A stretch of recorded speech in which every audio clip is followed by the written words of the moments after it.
Oh, and I'm live. Bye, Kelly. Sorry. All right. What's going on?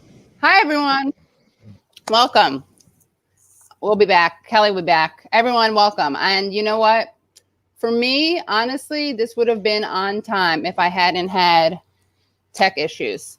Do you guys like the new setup? The scourge tech I know. issues. It's like, let's see. This new setup is kind of weird. I'm not kidding. The sound isn't synced.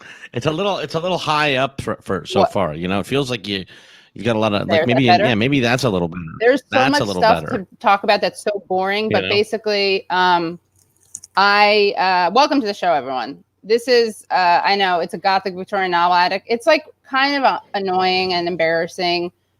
This is a fake mic as of now. I have another fake mic in front of me because I couldn't figure out how to do the audio. Very, very Jay Leno of you to have a fake mic like that. Yeah. Do I have a so I'm in the same room, if you must know. Hold on, which way? I get it backwards. Hold on, that's the way. No, so it's over here. Let's see. This is the fireplace that used to be in the background. Oh, so it's just been rearranged. Yeah, you switched out the direction of the room. Yeah, I do like the I'm someone, I like depth to be in a shot.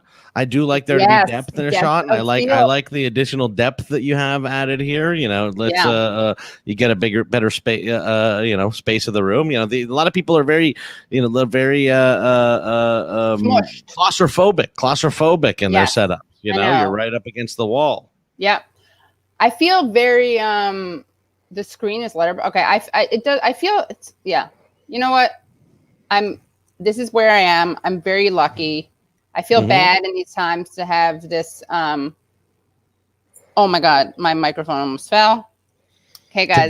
To be somewhere nice, I guess. Yeah. But I just it's true. Like I'm not in the city, as I've said, and so I'm not like burning cash. You know what I'm saying? I'm not like sitting there like lighting cash on fire and smoking. Katie, I think that maybe you are, you've lived in the city for so long that, even seeing a room this size, it's like, it doesn't blow up at our minds. Right, you know what I mean? Here in California, I see a room at that size and I'm like, that's a room. You know what I mean? Just being in the city for so long, you're so used to these closet sized rooms. That's true. You're right. So I need to. It looks like you got some nice wood floor there. It looks like a beautiful place. I know, it's really nice. It's really nice. Okay, I'm gonna thank everyone for their commentary. I'm gonna close out the comments for a little bit because if I don't, I'll get distracted, which takes a lot. As you know, I'm laser focused. Oh, I know. Yeah. I am actually monomaniacal, but it's somehow my monomania is it encompasses major distraction also. I guess I'm really all over the place with some periods of monomania. Does that make sense? I guess that sounds fine to me. Yeah, let's go with that. Yeah. So okay, I'm gonna make this a full screen. We have a great show for you today. Oh, do you see there's some masks hanging behind me? Oh wow. And also over there, that's on like a wall, like over here, right? Then you see I covered the opening to that. There's an opening there. There's like a staircase. And you're like, okay, we thought it was normal, but increasingly I'm like, well, this is the foyer of of the house. This is where you wait to be received. Wow. And no, but there's a spiral staircase. I will say that I don't have an antechamber. I don't have an antechamber here. So, but there's a spiral staircase, and I covered it for you guys because I wanted the sound to be better. Next up, I'm just gonna actually get a good mic instead of the other weird thing I did. But anyway, how are you, Jack? I'm doing just fine. I made some eggnog yesterday. I love eggnog. Well, I'll tell you what, it's very scary to make. It's scary to make because it's just raw egg. You put raw egg pretty much with milk and then like sugar, and then you drink it.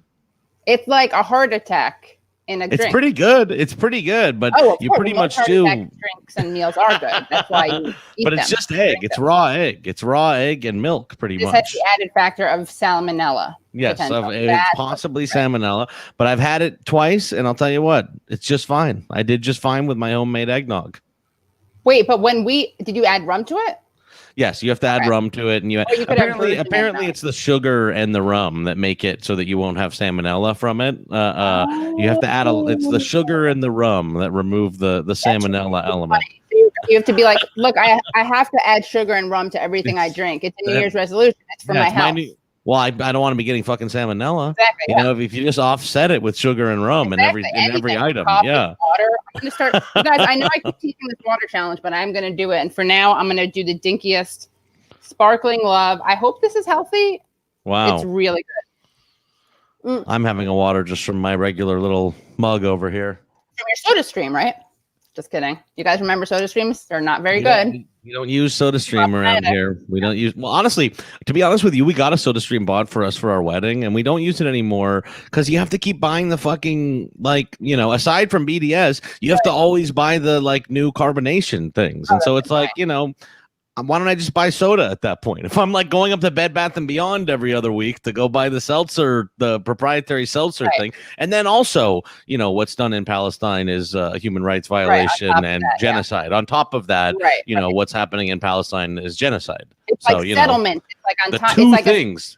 The two on top of each other really are fucked up. I can't handle it. It's like a settlement of carbonation on top of the settlement that's happening. On top of the settlement. Yes, exactly. It's just too compounded. I don't like it. Don't want to do it. Don't have it anymore. Can't do that. Yeah. So the answer is bulldozing. Just bulldoze over that SodaStream. The answer, what I've done is I'm just having regular water. I don't need the carbonation. I just have regular. Well, I just took a sip and I ran out, so I may have to take another break, a hydration break at some point during the show. That's fine. But we have a great show for you. First, we're going to be talking about Mayo Pete, and organizing in South Bend and also organizing in other areas of the Midwest, like Chicago. And we have a great lineup. And then we're going to be talking to David Dayen, who is an editor at the American Prospect, and he is the guy to talk to about the stimulus, about Nancy Pelosi and all that. So we were going to watch some clips. Should we just get started with that? Yeah, let's jump right into it. Why not? All right, let's just jump right into it. And then, okay. Also, don't talk. No, I don't need people to I have to figure out the rule about this, but if you have a guest suggestion or request, you can email me. You don't have to write in the comments because I don't like that. It's rude. Just rude. So again, you can complain about me, but not my past guest. All right. It's also okay to make fun of me, but I know Katie doesn't like it. Yeah. But know that it's okay with me. But but Katie still doesn't like it. By the way, Katie has empty shelves. She should put her Putin medals on some of them. That is true. The issue is that's a divider, and I will put things on it, but I just put that over there. But I mean, I don't really have empty shelves. That's not a problem I have. I don't know if you see the literal wall-to-wall bookshelves behind me, and then that's behind me, and then on this side I have some, and this side I have some. But yes, that does look kind of gauche and stupid. I just have a big stack of Star Wars books over here, just out of. Yeah. So let's see. Let's watch some clips, and then we'll get into the second part of the show. We are running a little bit behind. So if you're watching this and you're in any part besides this part, apologies. We're probably going to start the next segment at 9:40 instead of 9:30. So just giving everyone a heads up. Oh my God, Katie is is a uniter, so she needed to purchase a divider. I like that. That's really good.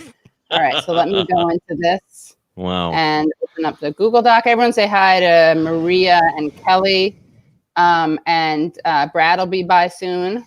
God. But pretty wild pardons in the last hour. That is from I didn't even put the pardon thing in there. We probably should pardon. I beg your Jack, will you pardon me for that? I pardon you. I pardon you for that. The Charles Kushner one is the one that actually surprised me. The other two, I'm sure, but Charles, I'm okay, let's go ahead. You know what? Maybe we should save. I can always do clips later. Should we just jump into the pardons? Because I'm a little upset that he didn't take our advice. Remember, we told Trump what to do to own the libs. Right. So, I mean, and, you know, there's a couple pardons, actually, that would be nice to put out. But, of course, it's got to be all his people and his family members and stuff like that.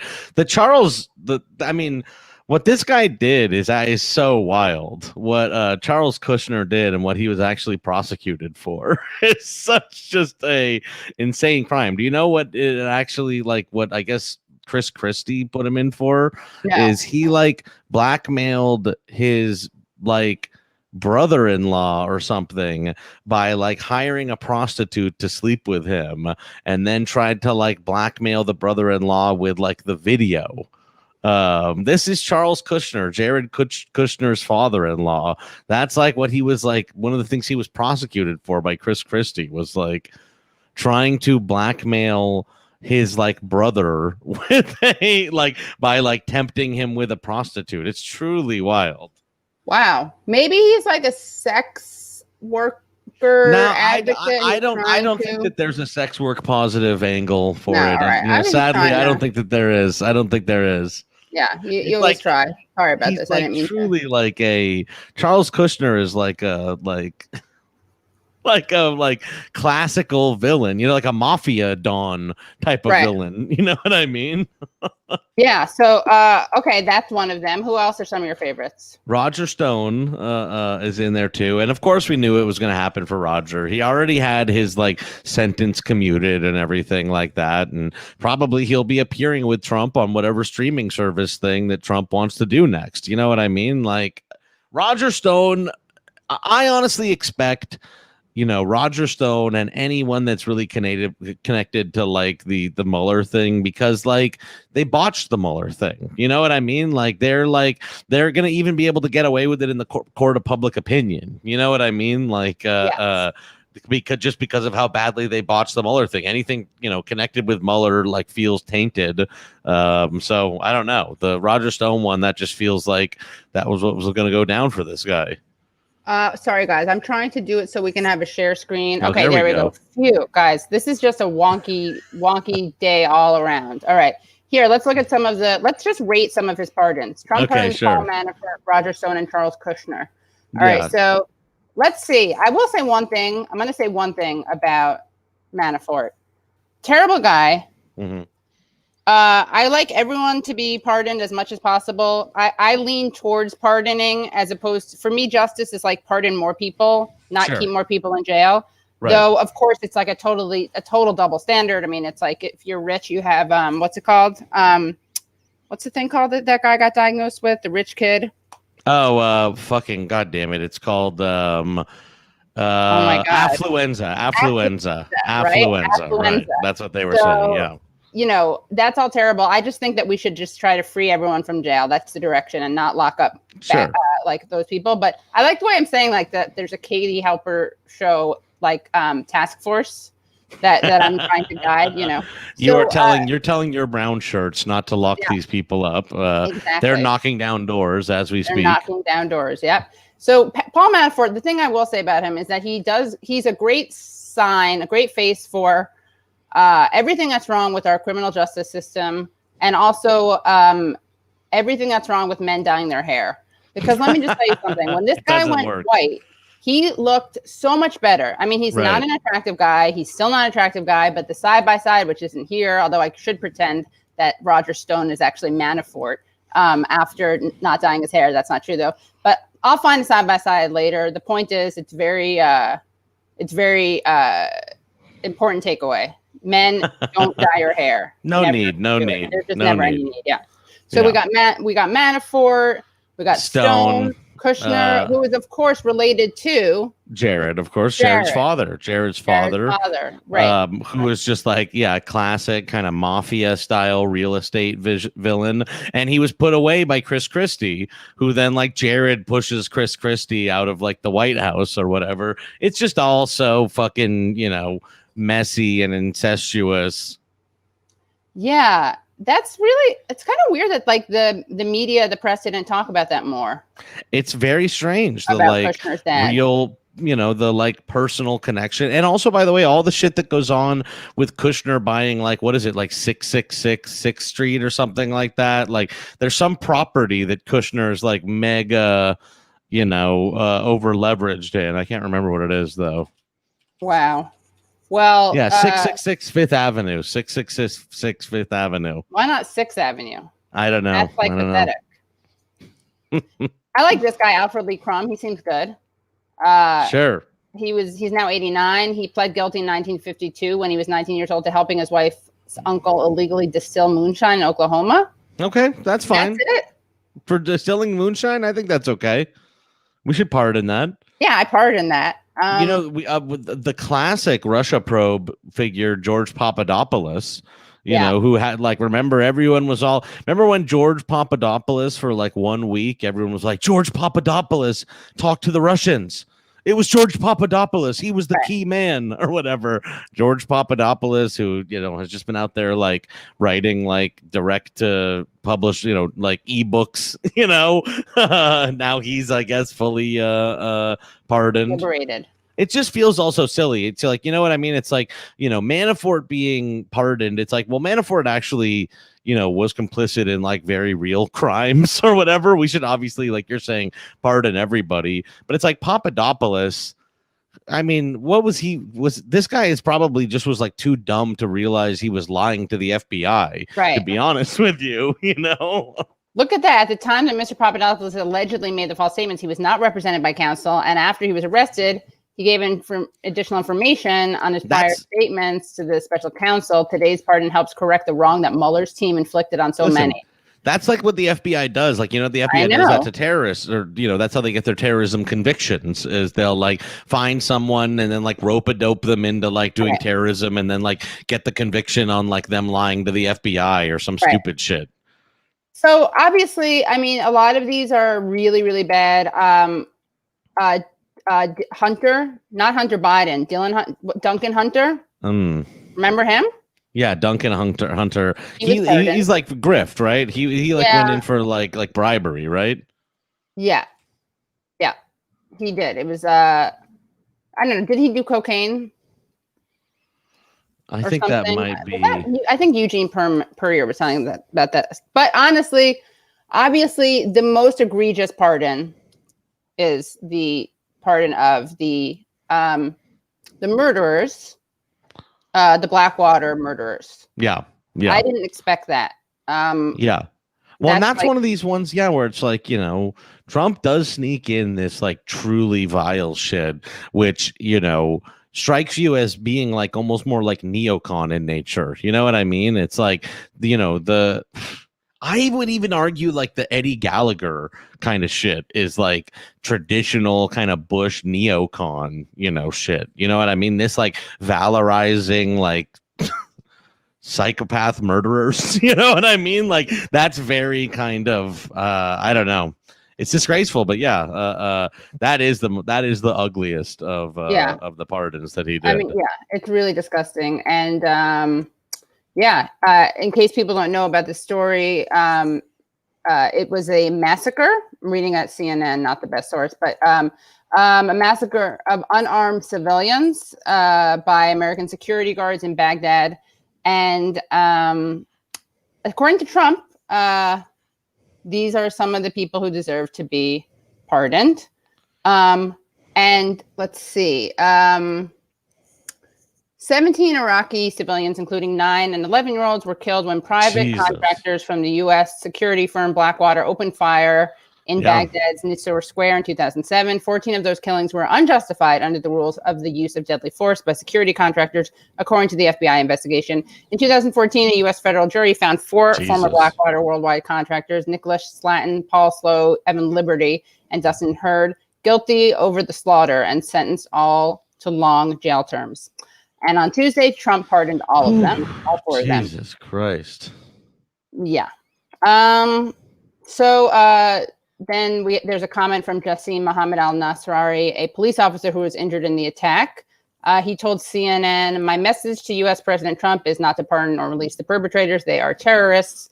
I am still not 100% recovered from my head wound, which was sustained in the gunfire by Blackwater guards in 2007, and have not been completely compensated for the attack. I will not waive my right to this case. I'm not giving up.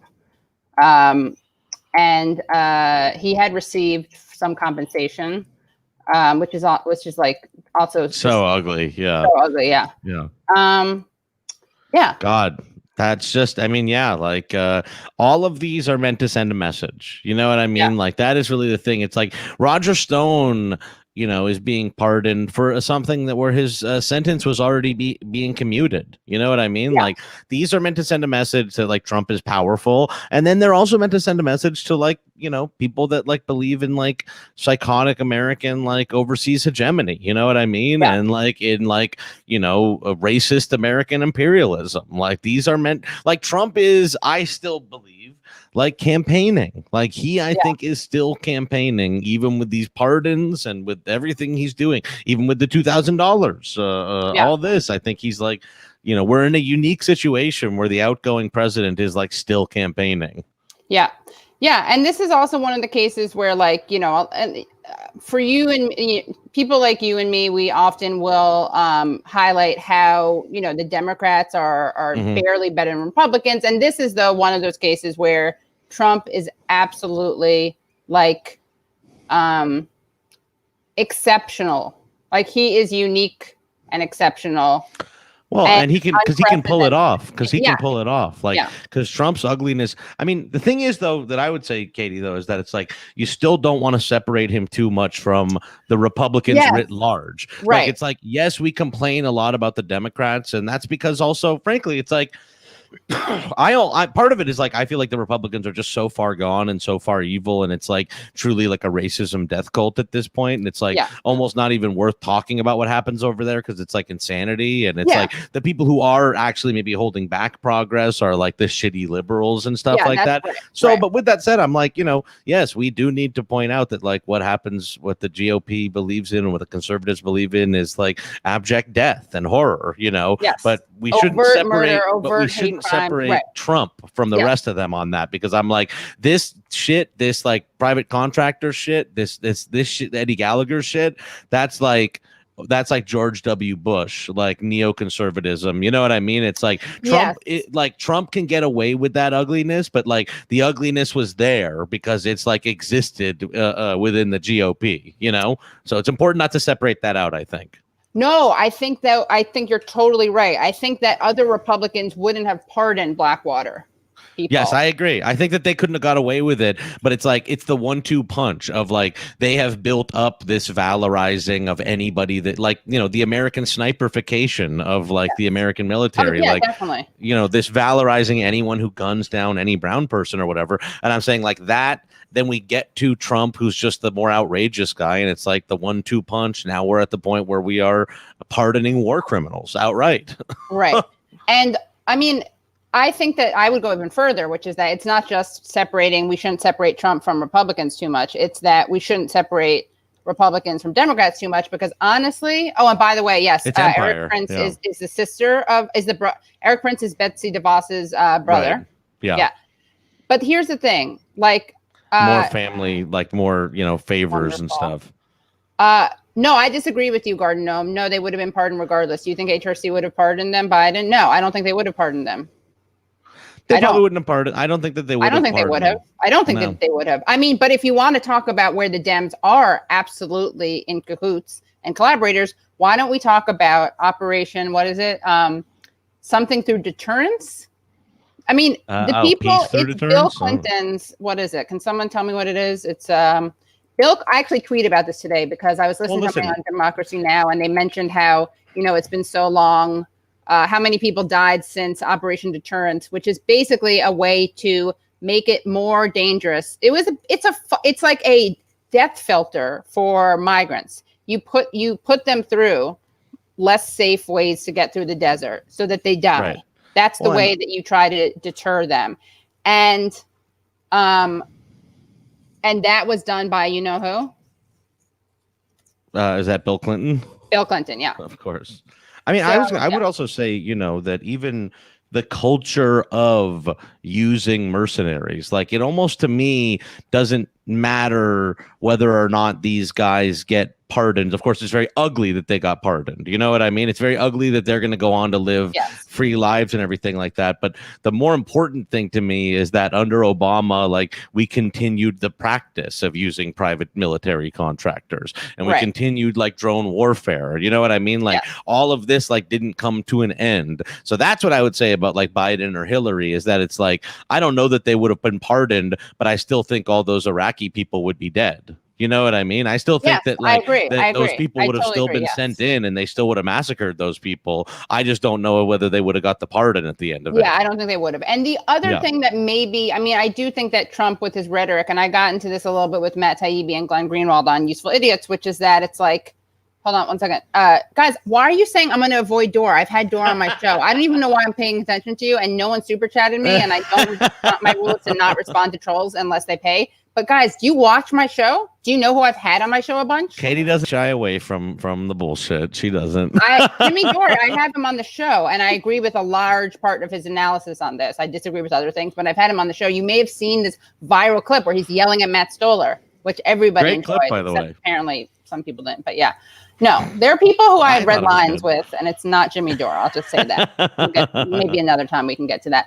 But what I was going to say before I was so rudely interrupted by people who I should be ignoring is that, who the hell, honestly, like, go to my, I'm not I don't want to hate on my people watching. Katie, I have to keep you on track because I have to go pretty soon. I know. Okay, you gotta go. Yeah. Okay, we're gonna sign off. But like, just like literally go look at my videos. It's not like they're hidden. They are recent. They're baiting me to respond. All right, fine. I'm gonna ignore it. Sorry, they are baiting you at this point. They are baiting you at this point. Anyway, we're talking. And listen, I'm someone that I get baited all the time, and I take the bait myself. But it is what it is.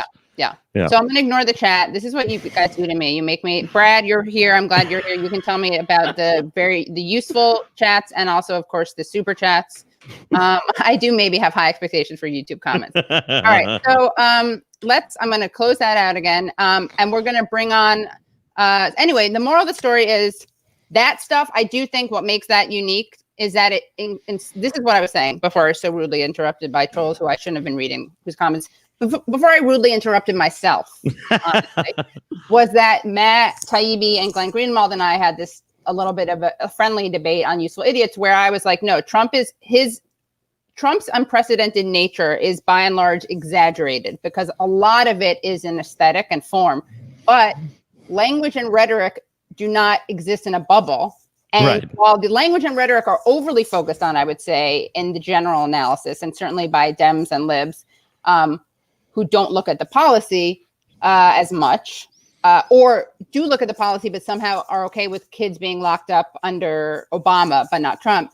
But I do think that in cases like this, rhetoric and symbolism do lead to violence. Like you embolden people.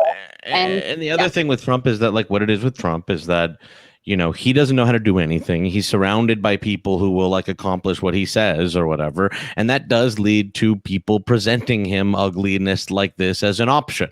You know what I mean? Like, it is his rhetoric. It is his stuff saying like, oh, they're rapists. And, it's him, the way he talks about Eddie Gallagher that even gets his, assistants to come to him and say like, here's someone that you could pardon. Yeah. You know what I mean? Like, it's because he says that actual real political operatives go out and kind of do the policy. And present him with the options. Yeah, and then you present, and then it's a cycle. Right now, we have this image of like, oh, look, symbolically, like you can kill a bunch of Iraqi civilians and get out of jail free. And you're okay because those lives just literally don't matter. Yeah. Like that's really what the statement is it's like those lives don't matter, even if you do a war crime, they don't matter. Even if it's exactly. So, well, usually Jack and I have some, like to bring some levity to the conversation, but it's hard to do that when in the news is the pardoning of mercenaries. It's brutal. It's brutal. Yeah. So we're just going to have to, I guess, say that mercenaries are bad. I have to strongly strongly agree with that mercenaries are very, very bad. They are very bad. And Trump is bad. And we're going to return to our usually scheduled programming, which is, of course, about how Dems are bad. And again, it's not because we like Trump, because they're supposed to be the opposition and the resistance. Anyway, So I just got this is the last thing I'm going to read. PLEB sent $5 saying, Katie, you're a legend, but you have to ignore the random chat. Which is true, but I will not ignore the paid chat. Okay, that's right. So we're going to start the next segment of our show. And really excited to do that. And this part of the show, we're going to be talking about Mayo Pete. Jack, I know you have about like 15 minutes. You want to? I have to go help Kate get started now. So I'm sorry that I have to run. Okay, because you don't care about Mayo Pete.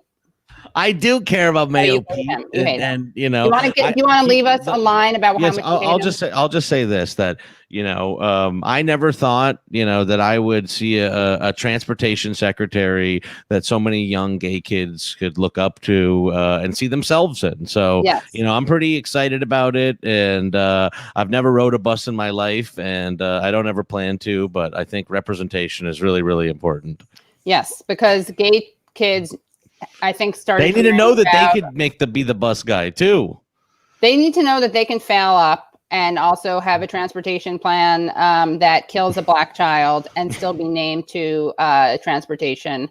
It can happen for you too. Yeah, exactly, you gotta see faces like that. Yeah, just like Joy Cohen is an inspiration to Jews all over and gay people. So yeah, I say that as a Jew. All right, Katie. Thank you. Merry Christmas. Since I won't see you. Jew too. All right. I'll see you later, everybody. All right. Bye. Bye. Okay. So really excited. Sorry, I didn't mean to highlight that. I do need to drink more water. That comment, but we are going to bring in our first guests. I'm really excited to be talking to these people. I need to get in Arakel, who's the other person. Let me just text her to say that the time has come. 1 second.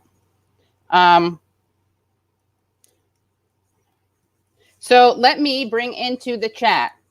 We're going to start with Anthony Clark, who's someone I've known for a while.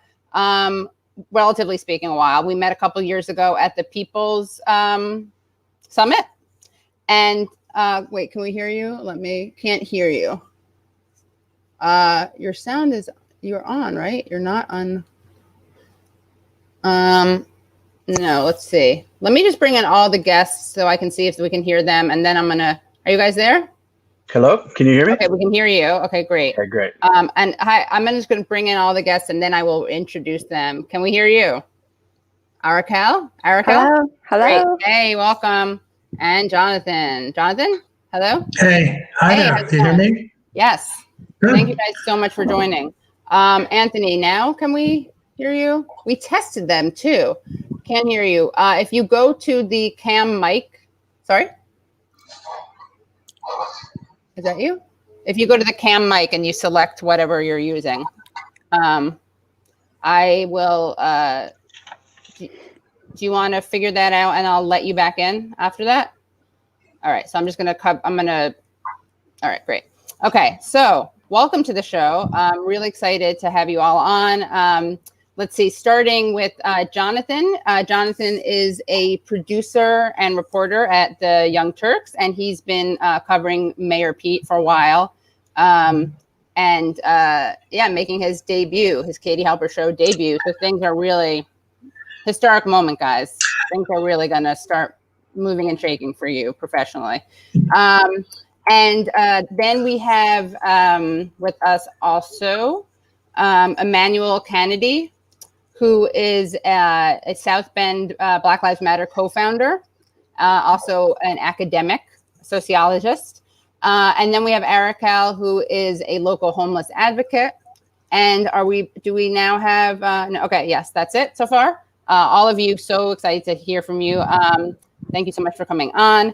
And I guess wanted to start with, I had said to you guys before that I'd wanted to do something about Mayor Pete, because I just think he's kind of someone who's isn't on a lot of people's radar in terms of why his problematic nature, I would say, is not on a lot of people's radar. And I also thought it'd be a really good opportunity especially for Arakel and Emmanuel and Anthony to talk about the activism that's happening and the organizing that's happening in the streets, because, we may not be able to do stuff about Biden's picks, which is very depressing, but hopefully we can actually do stuff about the the problems that Biden and Mayor Pete have contributed to and continue to contribute to. So I'm just still going to check and see if we can hear him. Anthony, can we hear you? No. Maybe take out the, take out the headphones? I'm not sure. But then there'll be echo. You selected it? All right. Can someone, I don't know if there's someone who could like help. Is there a way to, you can't help the person without them being on the thing, right? Shit. Guys, this is an atypically weird stream because of tech issues. So let's see. Anthony, why don't I try to bring you back after? It was working before. I don't get it. Check your preferences. I'm going to introduce you here. I'm going to text you and Brad can help walk you through it. Is that okay, Brad? Look at this show. It's like, it's really amazing is what it is. Okay. Brad and Anthony. Okay. I just texted them. And David, we're running a little behind. Do you want me to text you about when we're, okay, great. Guys, all right. I'm taking a deep breath. This is an interesting time. I'm just going to stop talking about it. Don't worry, everyone. This is going to be edited. Okay. So tell us, I guess, Manuel, will you tell us first or what your experience of what it's like to be in South Bend with Mayor Pete in the House? Yeah, absolutely. I think a lot of people generally were pretty excited about Mayor Pete and generally excited about his run. I know when he first started running, I was excited. I was like, here's our mayor. He's going to put our town on the map. And he's really projecting this image that South Bend is this city that is coming back. But I think if you look into what we did and what I eventually did was looking into what was going on in South Bend, you realize that it's a tale of two South Bends. There's a South Bend that is succeeding for a lot of people, mainly white folks that are in his circle. And then if you look at the broader Black population in South Bend, you notice that there is catastrophic failure on multiple fronts that's happening to Black folks, from health injustices to environmental injustices. And that culminated in the shooting of an unarmed Black man, Eric Logan, this summer as he was running. And that really erupted into a frenzy of these are issues that have been happening for such a long time and we will no longer stand for it. And was he responsive? Well, it depends on how you want to define responsive. So one thing I think you will kind of know about Mayor Pete is that he tends to hide behind bureaucratic structures. And so rather than coming out and saying that this is wrong and I'm going to fire the police chief and fire the officers outright, or get the police chief to fire them, or reform the Board of Public Safety, he decided to punt it off like he usually does in a lot of. So it was very much par for the course for what Mayor Pete tends to do when responding to any sort of crisis. And one thing that I noticed in one of the initial protests at the police station, he was asked by protesters to say Black Lives Matter, Mayor Pete. And he said, and I don't think anybody caught it though, but he said, of course, Black Lives Matter. So there was a certain amount of reluctance that came to actually saying Black Lives Matter. Right. I mean, I'm sure now he can say it now that it's popular, but that sort of reluctance stuck with me, and I know it stuck with a lot of the Black community. Yeah. And Jonathan, what about you? How did you get interested in Mayor Pete? So my interest was fairly pedestrian to start off with. Unintended. Transportation guy? My apologies. Sorry. Yeah. But basically, once the presidential campaign kicked off, as a journalist, I was just looking at which of these candidates is both viable, but probably hasn't been vetted a lot. And I actually started off in local journalism. And so I kind of thought, I'll bet there's stories there that the local media have not uncovered yet. So let's see what I can find out. And what did you find out? How much time do we have? Well, look, I mean, the big scandal around his mayoralty was the secret police tapes. Emmanuel, please correct me at any point if you think I'm going astray here, characterizing South Bend stuff. But that was, as far as I could tell, the big lingering scandal / mystery. And the police employee who was eventually fired who had heard these tapes or said she had heard these tapes, said publicly that there was discussion of a plan to oust Chief Darrell Boykins, who was the police chief at the time that Buttigieg became mayor and was, in fact, the city's first Black police chief.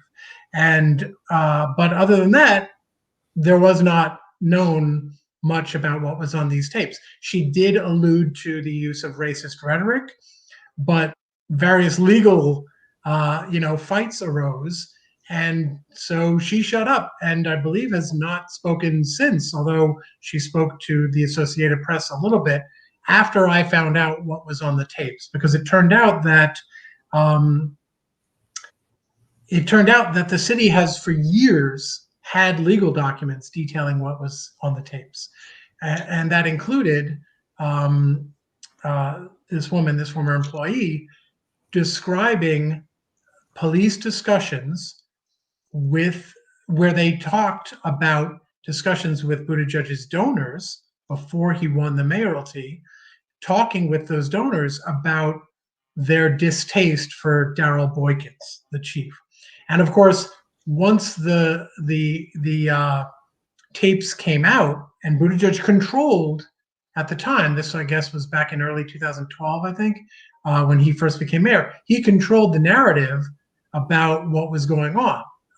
And the first thing that people knew about it was that he said publicly, I have to fire the chief because or else the feds are going to throw him in jail for wiretapping these cops. And I warned you I could go on all night about this stuff, but a lot of separate pieces of the narrative just did not hold up. And I can go into as much detail as you or anyone else wants, I think. But that's the basic gist of it. But there were also other scandals as well. I reported with Mike Harriet over at The Root, where we obtained documents showing that 10 Black police officers, this is a city of about 100,000 people, so that's a not insignificant portion of the Black constituency of the officers on the police force. 10 of them had written to city officials, including specifically Buttigieg, saying there's systemic racist issues within the force. Please help us. And he never responded to them. There was a suicide that was declared, there was a hanging death of a 16-year-old Black boy that was declared a suicide. This is prior to Buttigieg becoming mayor. The mother asked Buttigieg for help opening the investigation, by which I mean having one in the first place, because there had been no investigation. He said, call my office. She did. He never responded. There was another one where the police chief who Buttigieg replaced Boykins with was accused of failing to back up a Black lieutenant. And the Indiana State Police did a secret report on what exactly happened, which they then gave to Buttigieg. And Buttigieg characterized the findings of that report publicly, but no one knew the truth. The head of the Public Safety Board, a white cop, a former cop, resigned because he had been allowed to see that secret report, but hadn't been allowed to talk about it. Only Buttigieg was allowed to talk about it. And I got an excerpt from that report that flatly contradicts various statements that Buttigieg made about what the report itself said. So there were more than one incident here with a recurring pattern of people not being heard, people not being helped who were seeking help. And it happened often enough that people I spoke to said, yeah, it was a blind spot for him. To be charitable, maybe.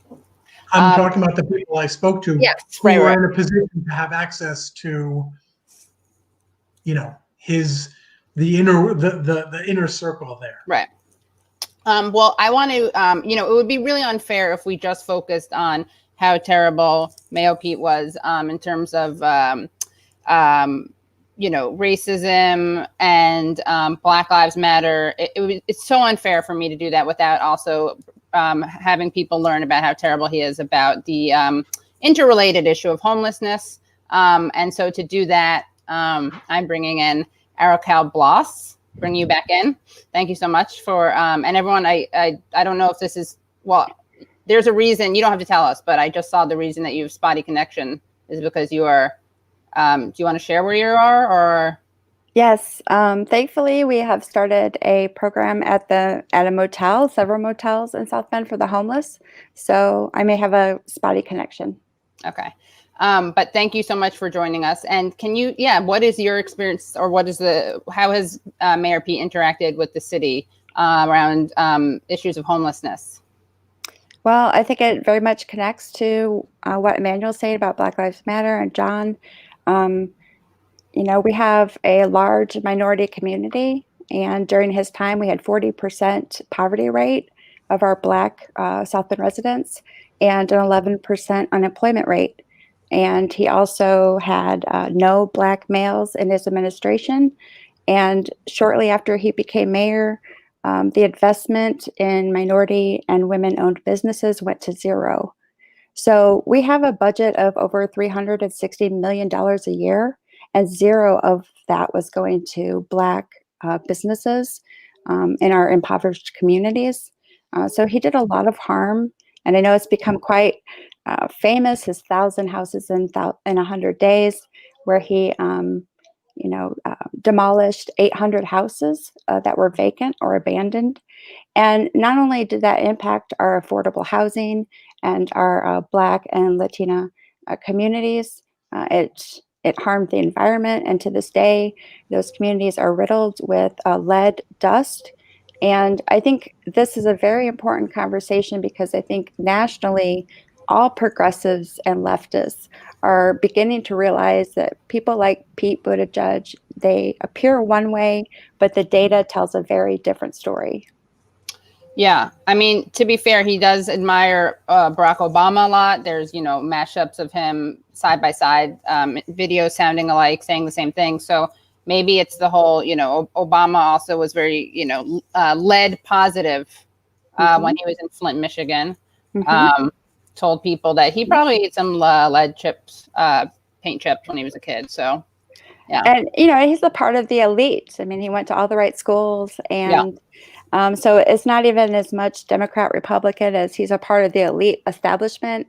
And I hope that all progressives and leftists, as we've seen the nation and how difficult it is to get representation from people in DC, to start moving locally and pushing locally. Because I think we can agree Black Lives Matter and the advocates for the homeless have made great progress in the last 6 months just by continuing to pressure our local politicians. And so back to Pete and the homeless situation, he was notorious for spending a lot of money on consultants and telling us he had studies happening and committees, and then not taking the recommendations. So that's what happened with the homeless. And if you look at when he first opened the winter amnesty 2017 for the winter, there was they counted 30 homeless. Well, we have 125 homeless in the motels that we've put in motels since August, and we have 120 on the wait list.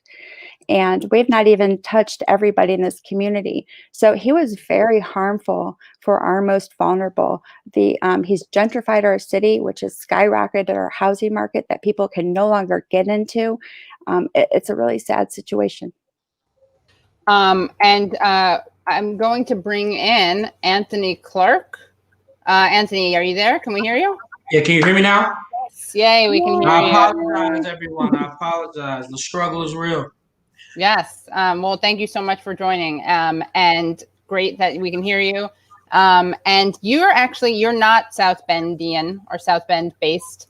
But you were someone who I was tweeting that I wanted to have people on to talk about this, and someone recommended you, and because you had been to, I think you had done some protesting in South Bend, and I realized though that your perspective is really important, just as someone who does organizing, community organizing in not in South Bend, but you're in Chicago, Illinois. And so I wanted to get your perspective on this. And also, of course, as someone who ran for Congress, you were a brand new Congress candidate, wanted to talk to you about the challenges in that area, especially when, we need more Anthonys and fewer Petes. So definitely, again, thank you for having me on. I appreciate everything that you do. Thank you, everyone that's on this. I apologize for the technological issue. But I mean, just to keep it short, I'm from Chicago, born and raised. And I think there was two main components that led me to go to South Bend, Indiana. It was actually for an Our Revolution event that was taking place. And from that, I decided to actually go into the community. And, I was with Jordan and other individuals from Black Lives Matter South Bend to just see, just to look at the infrastructure myself, see the community for myself. And, two basic things that I understand about Pete, in my opinion, I statements is one, he is not about change. He is a protector of status quo. He is a representative of status quo. And two, racism is systemic, and systemic racism exists in our transportation systems and in all the systems that exist. So even prior to him becoming the incoming secretary for DOT, I thought it was extremely important to further expose or do what I can to further expose and educate individuals to the issues that are taking place in South Bend. And because struggle is a universal language, the same issues that exist in South Bend exist in Chicago, exist in other areas, throughout this country. So for me, it was just eye-opening to see the lack of infrastructure investment that existed. It was already discussed. I believe that, like many leaders across this nation, neoliberals, et cetera, that are tied to corporations, he invested in certain areas in the community. You saw gentrification occurring. You mentioned before we got on the 11-year-old black boy that was murdered due to what I believe was called his Smart Street or Smart Street program. Smart Street program, to where they literally removed lights. Had consultants come in because it was about bike lanes. And I can't speak for every city, but where I'm from, when you see bike lanes go up, when you see like Divvy bikes go up and these different for pay bikes and Starbucks, you're gentrifying. You're trying to change that area and change that community and bring in predominantly white individuals, in my estimation. So I just want to end with, when that happened, along with some police issues that took place, Mayo Pete did not show the leadership ability or the ability to communicate to the Black community, to reach out and build bridges and actually work with. He became defensive. He defended his stance, and I believe he further alienated the Black community within South Bend. So if you think about the systemic issues that exist in transportation, knowing that he's going to maintain status quo, knowing he already had an issue with a smaller Black community population in South Bend, how the hell is he going to lead the DOT and address the systemic issues that exist within transportation? Because there's two transportation systems, one that accommodates and listens to white comfort, and others that just essentially looks at urban communities and say, okay, these Black and brown folk are poor. Let's just provide them with the bare minimum to get them to where they need to go. Yeah, and I mean, I think it's like really stunning that that there wasn't even. I'm not surprised about like the actual policies that Biden supports and that he's bringing in people who have those policies. I guess to me it was kind of like naive, but I just couldn't. I kind of assumed that like you wouldn't bring in someone who had done something which resulted in the death of a Black child just for like optics, like, which is a sad statement, but I really thought that like that would just be not a good move PR wise. And it's kind of shocking that like I had to look so far and hard for that story. Why is that not a national story when you're nominating someone to transportation? And on a similar note, I mean, this is not a fatal, lethal story, but a similarly undercovered story was when Mayor Pete,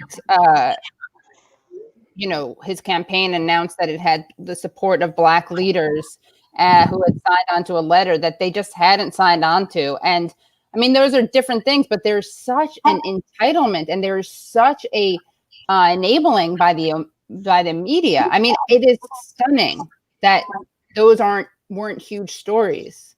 Yeah, so I don't.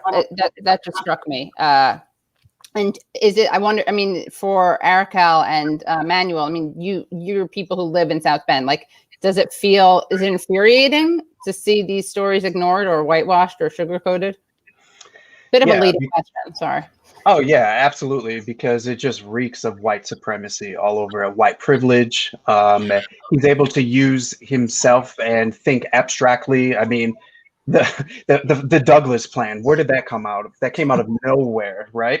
And I mean, I remember sitting in a council meeting, and folks were talking about the Douglas plan, and a couple of Black folks went up to the podium, and they said, "Here's Mayor Pete. He has this big Douglas plan. He wants to reveal and to roll out for Black America." And folks would go up to the podium and talk to our council members and ask, "Where's our Douglas plan in South Bend, Indiana?" Because the things that he is pushing out there as sort of, he is the white savior of the Black nation. Yeah. He is not doing in town. And so it becomes very disingenuous. He comes off as not really caring, but he's a politician. We have to remember this, you know, he's a Democrat, he's a politician, he's making calculated decisions all the time. But something I think that hasn't been talked about is he comes off as sort of this moral crusader. But when you don't help out Black families when they are attacked by police, or you keep police chiefs in there that are complicit in the systemic racism in your police department, that actually has an appeal to a very overtly white supremacist population too. So I think personally that he was trying to strike up that balance where he was able to play to a larger, more white, yuppie-ish sort of crowd that is able to see the moral character of who he is, but also appeal to some of those traditional Trump supporters. And he said it out there right away that he wanted to bring in some of those disaffected Trump supporters. Well, how do you do that? You do that off the blood in the backs of Black people. Yeah. It's a pretty I mean, it's like almost a perfect metaphor. The like yuppification, like bicycles, they're good for the environment. They're so great. And like you're actually like, you killed a Black child in pursuit of that. You know, talk about like greenwashing. Yeah. It's all calculated. Yeah. Jonathan, as someone who was reporting on this, do you feel like people started paying attention to these stories? What was it like to try to get these stories out there? Well, so when you kind of discuss that with Emmanuel, I flash back on an exchange I had with Mike Harriet, the reporter I was mentioning, the writer from The Root, where he and I were doing a video interview, and we're talking about those 10 Black cops I mentioned. And I said to Mike, even if you were purely politically calculating, wouldn't you see 10 Black cops asking for your help as a political opportunity, right? You can be the hero. You can ride to their rescue and gain all kinds of, you know, political benefits from that, regardless of motive. As a reporter, I try not to interrogate motive. Sure. You know, I don't know what's in people's hearts. You know, I heard lots of people say really good things about Pete Buttigieg's character and his nature, but you can have the best of intentions and still think, I don't want to touch this, meaning the various things that I've mentioned, because I'm in over my head. I don't know what to do about them, whatever it might be. But what Mike said to me about why Buttigieg wouldn't do it, even for political calculus, kind of broke my heart. He said, because no one would care. And for the most part, he was right. I mean, you know, I did a lot of reporting over the space of almost a year, pretty much ending when he ended his presidential campaign. And for the most part, it was virtually ignored. The South Bend City Council president put out a press release saying we did better reporting than anyone else had in 7 years, which tells you something. And Emmanuel and Arakel can probably tell you about the state of local media in South Bend better than I can. But, you know, this stuff didn't get picked up by local media. And until Michael and I collaborated, most of my reporting got ignored as well. Finally, the Associated Press did a big in-depth piece on him where they basically confirmed and advanced a lot of our reporting. And they were pretty clear that Buttigieg had no explanations. And then Antonia Hilton, if I'm saying her name right, at Vice News, they did a forum, the Brown and Black Forum, I think, for presidential candidates. And she grilled him about the story that I did with Mike Harriet. And if you watch the exchange, it's quite clear that he's obfuscating and does not want to engage with the substance of what she's saying. He basically said, look, there were disciplinary and legal issues around some of these cops, so, I couldn't engage. So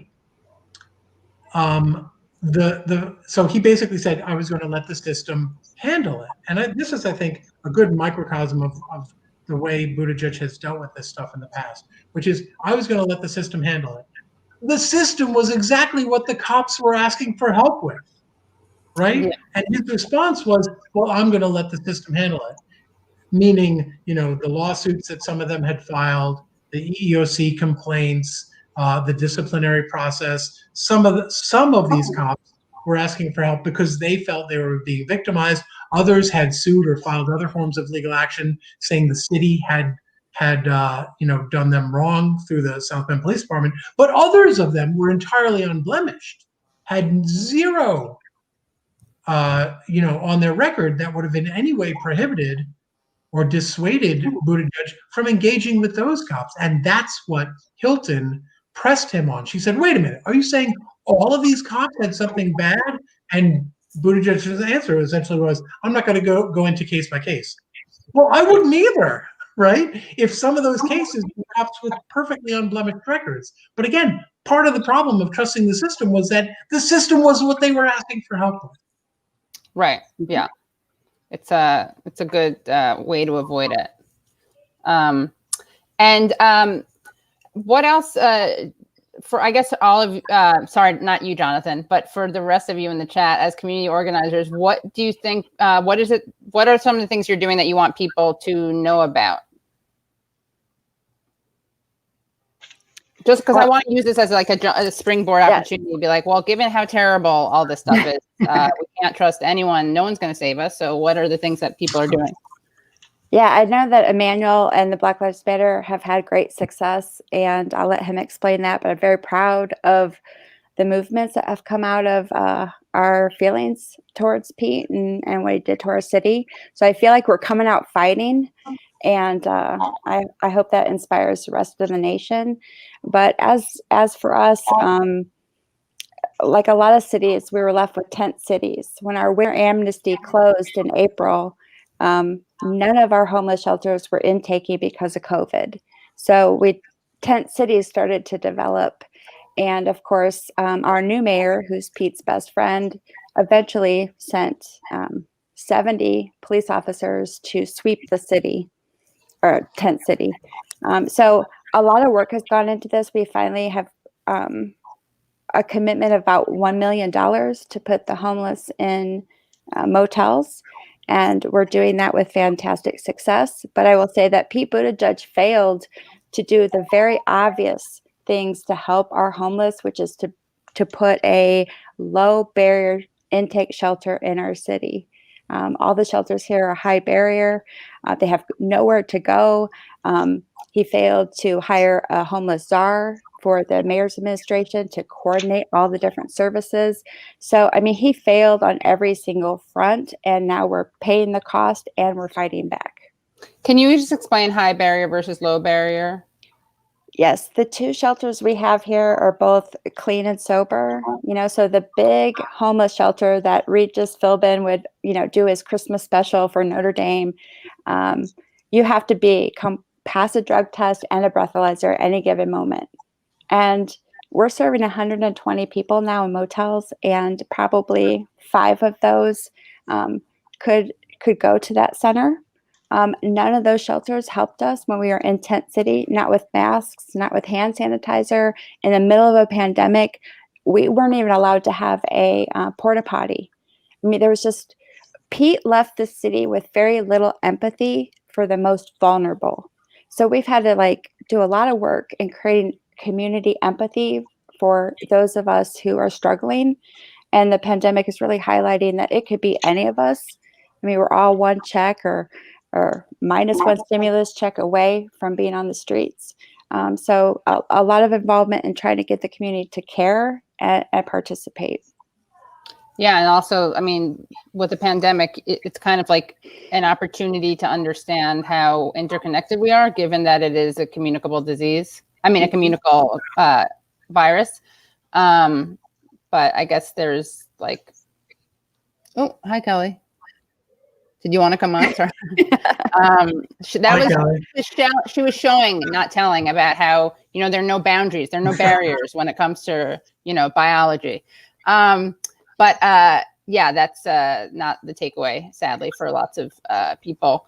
But thank you so much for the work that you're doing, all of you, and Erica and Emmanuel and Anthony. Anything that you want to make sure people know about? Yeah, we have a bunch. Can I jump in real quick? Of course. Thank you. Yeah. So Black Lives Matter South Bend, we have a bunch of stuff going on. We just had a big win a couple months ago when the Civilian Review Board with subpoena power was passed through our Common Council. And the subpoena power is incredibly important because it allows the procurement of documents. It allows people to come in and testify as well. So that is that's been elusive for a lot of communities that have been trying to establish a civilian review board, and we were able to get that in South Bend with some wonderful help from our council members. Black Xmas is going on right now. This is the Black Lives Matter Global Network Foundation initiative by Black for Christmas. So trying to support Black businesses. We have a couple videos about local Black businesses that are happening too. So you can check them out on our YouTube page and our Instagram. We do felony expungements. So we have a form that you can fill out, and you for folks that just want to get their life back together. They either had a low-level drug offense that was way long ago. They can get their life back together, and the Indiana state code allows for that. And even in a Republican-controlled supermajority, we have laws that are there to help enfranchise people, and we want to make sure that the citizens know that here locally, and we do the surrounding area as well. Black and white, the real color that matters in a lot of these conversations is green. So we're trying to get minority contractors that are more than just Mayor Pete's friends. If you read a CNBC article that just came out, some of his donors were also folks that secured contracts within the city of South Bend that just broke earlier today. And so we're really pushing to get minority contractors out there. And then we're continually working on our use of force policies. So Black Lives Matter is very much a political organization. And so we're going to push policy as much as possible, but at the same time, trying to lift up Black folks who have been continually disenfranchised. And we also have a good lead program that one of our members is working on too. Oh, wow. Which is about lead poisoning or? Yeah, so it was about as Aurkel talked about, the 1,000 Houses in 1,000 Days initiative. At South Bend's lead levels are 6 times higher than Flint, Michigan, but you would never hear about that. And it's not because of the pipes, it's because of the lead paints. And when you demolish 800 houses, that dust gets in the air, and guess what? It poisons kids. And so making sure, and Mayor Pete could have solved that. He could have taken the advice from the folks that were doing the demolishing and sprayed that down, but he decided not to do that. And now we have to deal with another public health crisis. So there's a lot of activism within the city, getting kids tested, getting people tested, making sure that people understand what is actually happening that is physiologically happening to the body when there is lead poisoning, and trying to get people treatment for that. Let me just see. I muted everyone else so I couldn't hear background noise. But Anthony, let me unmute you. I'm not silencing anyone. Just raise your hand if you want to. Let's see. Okay, you're there. Yeah, I mean, definitely. Again, it's awesome listening to what everyone's doing. And, I can't help but think in my mind, we shouldn't have to do this. This type of work shouldn't have to fall on the people of the communities that struggle the most to push for change. But one thing I thought was interesting that I want to mention was, think about who was being considered for this position before, Mayo Pete. It was Rahm Emanuel. So you see a lot of commonalities that exist in Chicago. So, someone who covered up, the murder of Laquan McDonald, someone who also, waged war on our homeless population, our 10 cities, so on and so forth, someone who closed down mental health facilities, pushed for the privatization of our educational systems. So we could go on. And, for me, I just think it's important to further educate or attempt to collaborate and educate our communities, because I think low voter education not only benefits the Republican Party, but also benefits the Democratic establishment. They count on low voter education. They count on low voter turnout. And Joe Biden, as someone who lied about his role in the civil rights movement, lied about visiting Nelson Mandela in prison, so on and so forth, I think the commodification of Black bodies has never ended since the end of enslavement of Black individuals in 1865. It continues. You know, we're counted on for votes, but other than that, we're simply bodies. So Joe Biden tried to push through Rahm. You know, Chicago spoke up. We spoke out. We raised hell. Shout out to Alderwoman Rosanna Rodriguez. You know, for Rosanna Rodriguez for putting out a petition. You know, to say no Rahm. But now we have Pete. You know, who's somewhat similar in a sense, just at a smaller scale, based upon South Bend in comparison to Chicago. So a lot of the work that I'm trying to, yes. So a lot of work. Terrible stuff. Sorry, because he's younger, he hasn't had time to rack up all the terrible things. Exactly. But he's still in that same vein. So a lot of the work that I'm trying to do now, one, you know, I'm running for a trustee position locally to try to push for change. We're trying to work on educating the communities to understand that, you know, better is not good enough. You know, Trump is mask off, Biden is essentially mask on. They're two sides of the same coin. And I think we're seeing that with a lot of their decision-making processes. You know, just recently, our current mayor, Lori Lightfoot, just came out that she tried to cover up a video. You know, a social worker, Anjanette Young, her house was raided. She was made to stand naked for, a long period of time while police were just raiding her house. They had the wrong home. They tried to cover this video up, so that was just uncovered. The mayor lied about it. So there's just a lot of work going on right now, particularly with our Democratic Socialists, alderpersons that are taking the lead. So again, educating, you know, working with our homeless population. I personally put out a small business grant.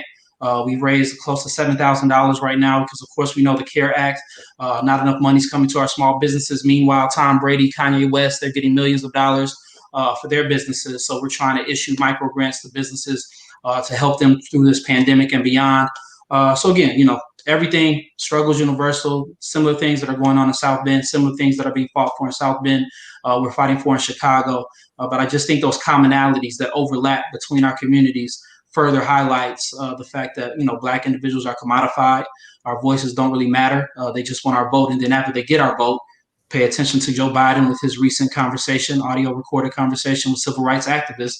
I mean, look how he spoke to them. You know, it was a level of disdain. Like, how dare you ask for more?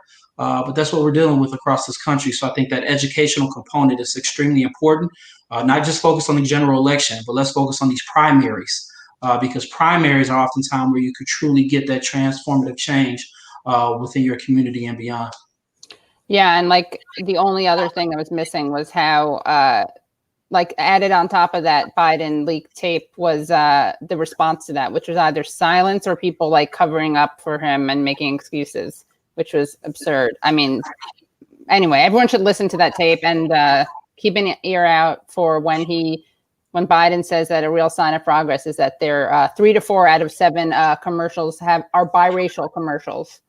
That's what gives him a lot of optimism, which was. I mean, they weaponize identity. I think we know that. I mean, Pete, you know, again, shout out to the LGBTI plus community. I love everyone, fight for everyone. But my great grandma Lily G always said, not all skin folk are kinfolk. So just because someone represents a certain identity does not mean they're empowering the larger demographic. And I think that's what we see with, you know, Pete Buttigieg and other individuals that Biden is appointing. He's looking for identity, but he's not looking for true substance and policy to push for change. Right. Like Lori Lightfoot, who is a Black woman and, as you know, complicit, as you just said, in that cover. So we can't be fooled by that. Representation is important, but you can't do that instead of policy that actually helps the very people from those communities disproportionately. One last question from the audience is Alex Darwich says, how does having the university in South Bend help or hurt your efforts? Well, oh, do you want to take that, Raquel, or? Unmute her. Sorry about that. Okay. Oh, that's okay. I just wanted to say that I did see that question, and thanks for asking it, Alex. The university, much like Pete did to our downtown area, is gentrifying that entire area. I mean, it's just eating up that side of town. It's ridiculous, and it's increasing again the cost of housing. But I did want to mention, just like we talked about the Civilian Review Board fighting to get some citizens involved in overseeing our taxpayers and the institutions here is the same with our South Bend HUD authority, which the Mayor Pete had appointed all those people on the board. And now we're seeing a low-income housing building so dilapidated that they have to close it, and they're kicking out 100 people that are disabled, low income, and elderly. And they just sprung that on us. But people need to look at the power structures and where they have a hold, because they're kind of getting rid of all our public housing around Notre Dame. And this is just an example of leaving something so neglected that it just has to be torn down and everyone has to go find other places to live. Well, we can't even have, if you have a HUD voucher, good luck finding a landlord that will accept it. So we have to just really infiltrate our local governments and get involved. Yeah. Great. Well, thank you all so much for coming on. we're going to bring in our next guest. I want to thank all of you for coming on. I will link to I already did link to your Twitters in the description. I'm also going to link to your organizations. We're going to take a little break. Maria, did you get the video link that I sent you? You got it? Okay, so you want to play that? I'm going to grab some water and then we will go on to the second part of it. Wait, 1 second. You didn't get it? Hold on. Let me type. Yeah, type in the notes. All right. This is again. Okay, you can't play it. It's a C-SPAN thing. Okay. Do you have the one of the? Let's just play some Pelosi then. That's perfect for bringing David in. Do you have the Pelosi clip that you played before? All right. I can't hear you. Kelly, can you play the Pelosi clip? Yes. Okay. So everyone grab another drink. I'm going to grab some water, use the facilities, and then we will be back in with David Dayen, who is wonderful, wonderful reporter. I can actually leave like his is the thing ready? The video? Sorry. This is the most like, I'm going to say goodbye to our guests so they're not tortured. All right. Bye, guys. Bye. Thank you guys so much. This was great. Really great. Okay. Let me just close out. Bye, everyone. Thank you again so much. All right. This is a perfect, holiday, the great transition to the holidays. You don't want things to be, you want to have something happen where you feel like you're at an awkward family dinner. And that's what this stream has been up till now, with really good commentary and great guests. And we're going to just keep that going. And our next guest is really, it's such a treat to have him back. Do we have the thing ready? Sorry, Kelly. 1 second. You're saying this can be either yes or 1 second, but I guess it's really more about it's a 1 second. Wasn't it in the thing? I can probably play it from my end because it was in the thing. Right? Okay. So I don't know. Maybe. Okay. So 1 second, guys. 1 second. That's all we need. 1 second.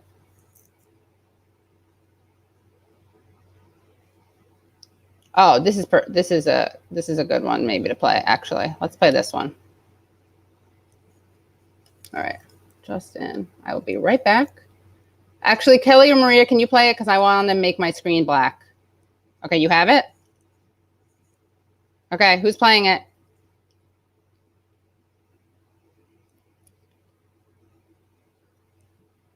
I don't. 5? What's that?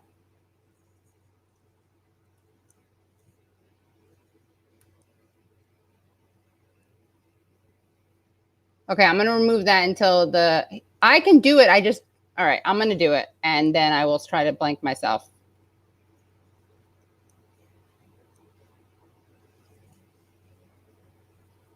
Will that go to that thing? Okay.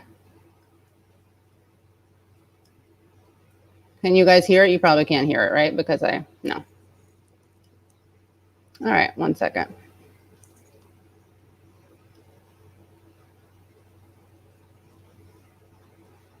Now can you hear it? Chaplain Father Conroy, that it is Yes? appropriate Okay. to start today with a prayer every day, but I will especially a be right day back. when we're seeing over 300,000, and the number getting higher, of Americans who are dying from the coronavirus. We have hope because there is a vaccine. We have hope because we have a president who recognizes science and again, the need for us to distribute the vaccine in the most equitable and fair and free way. By that president, I mean one who will take office 1 month from now, Joe Biden. I do want to speak to the bill that will be on the floor shortly. It is a good bipartisan bill. It does, as different from bills that have been proposed on the Senate side by the Republican leader, it does things that his bill never did, and that is it addresses the food needs of the American people. Maybe 15 million children are food insecure in our country, and adults as well. Millions of families on the verge of eviction, and this legislation addresses the rental needs and a short-term moratorium. We can accept the short-term because we'll have a new president during the length of that moratorium to extend it further if necessary. We also have in the legislation direct payments, which were not in the Republican bill, to America's working families. I would like them been bigger, but they are significant, and they will be going out soon. The president may insist on having his name on the check, but make no mistake, those checks are from the American people. The American people's name should be on that check, no individual, because that is the source of the resources for those checks. Tax-paying Americans. In addition to that, the list goes on of some of the very positive things that are on the bill. And quite frankly, some of them did not come to agreement until yesterday. Whether we're talking about WRDA, the Water Resources Development Act, a big jobs bill, had bipartisan support, but some disagreement over language. And by the time that was resolved, it pushed the bill from coming to the floor later. We didn't have, in the start of the day, sick leave. That is in the bill, almost $2 billion for sick leave. It didn't have the EITC, the Earned Income Tax Credit, for working poor people to have that boost, as well as the child tax credit. It did not have the employment retention tax credit. Bipartisan support on WRDA and on that. And then we came to agreement not only on the language, but where that initiative will be placed about. So many of these things need to be precisely written and assembled in order for a bill to come to the floor, which we anticipate will be not too pretty soon this morning. One of the things, though, that is disappointing, because for a long time now, our House Democrats and Senate have been saying we want to crush the virus, put money in the pockets of the American people, and for the title of our bill before, honor our heroes, our state and local workers who are on the front line. When we talk about those on the front line, our heroes, necessary in meeting and crushing this virus, we're talking about healthcare workers in cities, counties, and states. We're talking about first responders, police and fire, someone first on the scene to help someone with the coronavirus. We're talking about our teachers, the custodians of our children for a large part of the day. We're talking about our transportation, sanitation, food workers, those who make our lives possible. I think it'd be interesting to point out that as enthusiastic as we are about the PPP provisions in this bill, and we all support them in a bipartisan way, it's important to note that small businesses, I always say there's nothing more optimistic than starting a small business, maybe getting married. but the optimism, the hope, the dream that people have, it was completely, shall we say, darkened by this assault of this virus. And that's why we had to start by crushing the virus. We didn't do it. We couldn't pass legislation until now because the administration simply did not believe in testing, tracing, treatment, wearing masks, sanitation, separation, and the rest. Scientific approach. It's become clear to us now. Okay. Whoops. All right, back. All right. Welcome back, guys. Thank you for your patience. Really excited to bring in our guest. I thought you would maybe enjoy that interlude. He is an editor at the American Prospect. He's an extremely hardworking, prolific journalist, author. Welcome, David. Hey. How are you? How you doing? Good. Good. Whew, thanks for bearing with us. You got it. It's great to have you back. You're one of those guests who, like, the second if I book you, then I have to read like 12 articles between booking you and you coming on because you write a lot. But you are definitely like probably one of the, best people to talk about this stimulus mishigas, if you will. And so could you tell people just what has happened basically over the past, I guess, 48 hours? Well, sure, especially because I know the word Mishigas, yes, being a member of the tribe. MOT, yeah. Makes it very easy for me for us to communicate. Yeah. Let's go back to March. There was a bill called the CARES Act. It had a lot of significant measures for individuals, for small businesses. It also had a big fat amount of money for corporations. And because it effectively bailed out the corporate sector, that was the last we heard of stimulus for many, many months. And predictably, the CARES Act was kind of designed to last until July. And July came and went, and we still had the pandemic. And for months, Democrats were trying to essentially roll back the mistake they made of making the individual relief temporary while the permanent bailout of corporations went on. So we had months and months of this discussion. The election came and went. There were these kind of fake negotiations between Trump and Pelosi. Mitch McConnell wasn't involved in them at all because he really didn't want to produce anything. He kind of was certain that Biden was going to win the election, didn't want to really give him a boost going into his presidency. So what changes after the election is you get this situation where the control of the Senate comes down to two races in Georgia. And McConnell goes and tells his caucus, Kelly Loeffler and David Perdue, who are the Republican incumbents, are getting hammered in Georgia because there's no relief for people. They're getting blamed.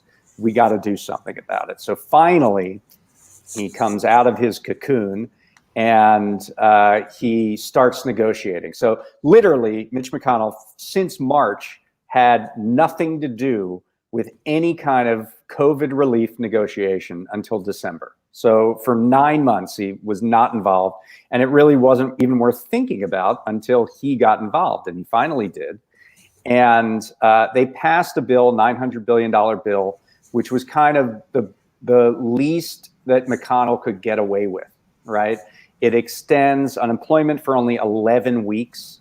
So it gets us to March when we're not going to be in a position with the vaccine to be back to normal. It has a one-time $600 stimulus payment, which is $600, half of what was before, and not really sufficient to do much of anything with.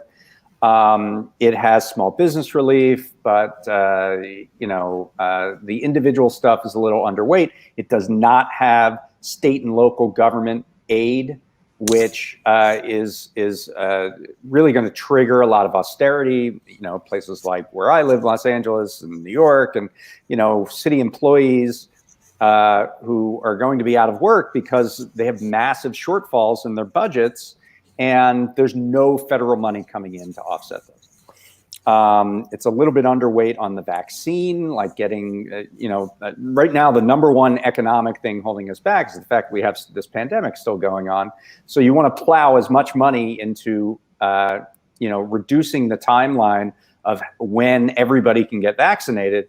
And there's more money could be put to that purpose. So it's kind of the least that McConnell could get away with. He could give this to his folks in Georgia and have them say, look, I gave you relief for the American people at last, vote for me.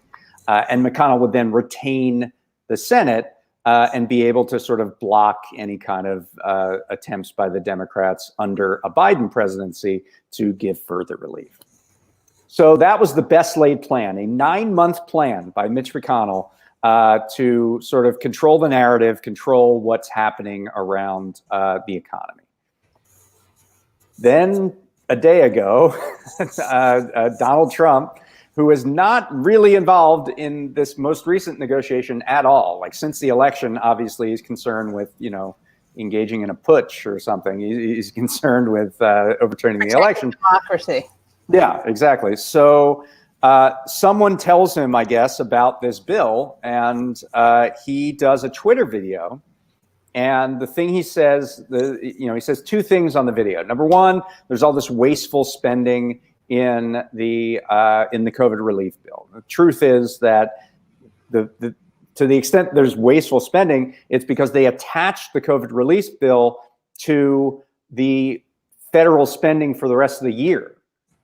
All of the things that he's complaining about are in the budget for the rest of the year, much of which was in his budget that he gave to Congress. And now he's complaining about these out of context things that really have nothing to do with the COVID relief package, which was just sort of attached to the spending bill. But he says, yeah, there's this and that, and it's all ridiculous stuff. It's not really ridiculous stuff. It's a small amount of money. He named 14 programs. It would have cost about $3 billion. This is a $2.2 trillion package, not a lot of money. And then what he says is that the $600 checks are ridiculously low.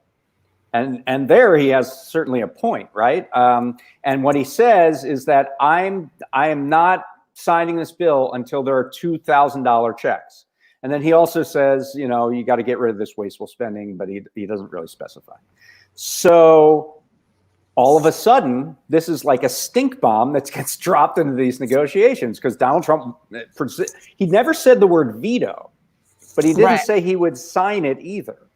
And we're so close to the end of Congress that he could obliterate this bill, kill the bill by just not signing it and just run out the clock. And then there's no bill and they got to start over at the beginning of the next Congress. And nobody really wants that, especially the unemployed. There are 2 expiring unemployment programs. They expire the day after Christmas, and 12 million people are on them. And they would end up having no visible means of support at that point. So it's crucially important that this something gets done. But he wants $2,000. So, I'm looking at this. This was yesterday at 8 o'clock Eastern. He drops this video. And I'm thinking, well, the first thing that the House of Representatives should do is say, here's a 1-page bill on the floor that crosses out 600 and puts in 2,000, just like Trump wants. And lo and behold, showing that political instinct is not completely dead in the Democratic Party, Nancy Pelosi comes out about 10 minutes after I wrote that on Twitter saying the same thing. Did you DM her by accident or text her by accident? I did not butt dial Nancy Pelosi. No. So, she says, look, I'm all for it. We'll put the bill on the floor. We can get this done immediately. Now, what she said is that, and this is going to happen tomorrow, they're going to go in and offer I have to now explain 2 arcane bits of congressional procedure. So there's a thing called a pro forma session. And all that means is that instead of recessing Congress, so, the president can make mischief and do recess appointments and things like that, what they do, and this has been done since the Obama years, is somebody walks in, they gavel in, they say the Senate will come to session, House will come to session, and then they gavel out and then they walk out. That's a pro forma session, right? So what they're going to do tomorrow is the person's going to come in, gavel in, somebody on the floor is going to say, I ask unanimous consent to pass this one-page bill increasing the checks to $2,000. And so unanimous consent, what does that mean? That means that everyone has to agree with that. And what it really means is that nobody has to object. So if they go on the floor and say, I have this bill, I ask unanimous consent that it become, that it be passed by the House, and no one objects, then the bill is passed. Now, House Republicans have said, we're not going to let that happen.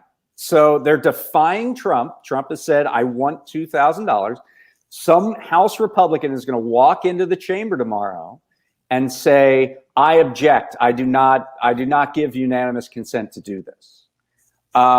So at that point, Nancy Pelosi will have a choice to make.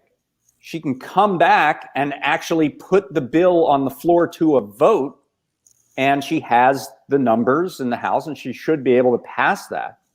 And then it would go to the Senate and and then Mitch McConnell is in this terrible, terrible position. He will have a bill passed by the House that Trump supports, that the House has passed, that Chuck Schumer has said he supports it, increasing these checks to $2,000. And he's got these races in Georgia that are, the Ossoff and Warnock, they're only talking about $2,000 in the last 24 hours. This puts Mitch McConnell in a terrible position because this is not something he wants to do.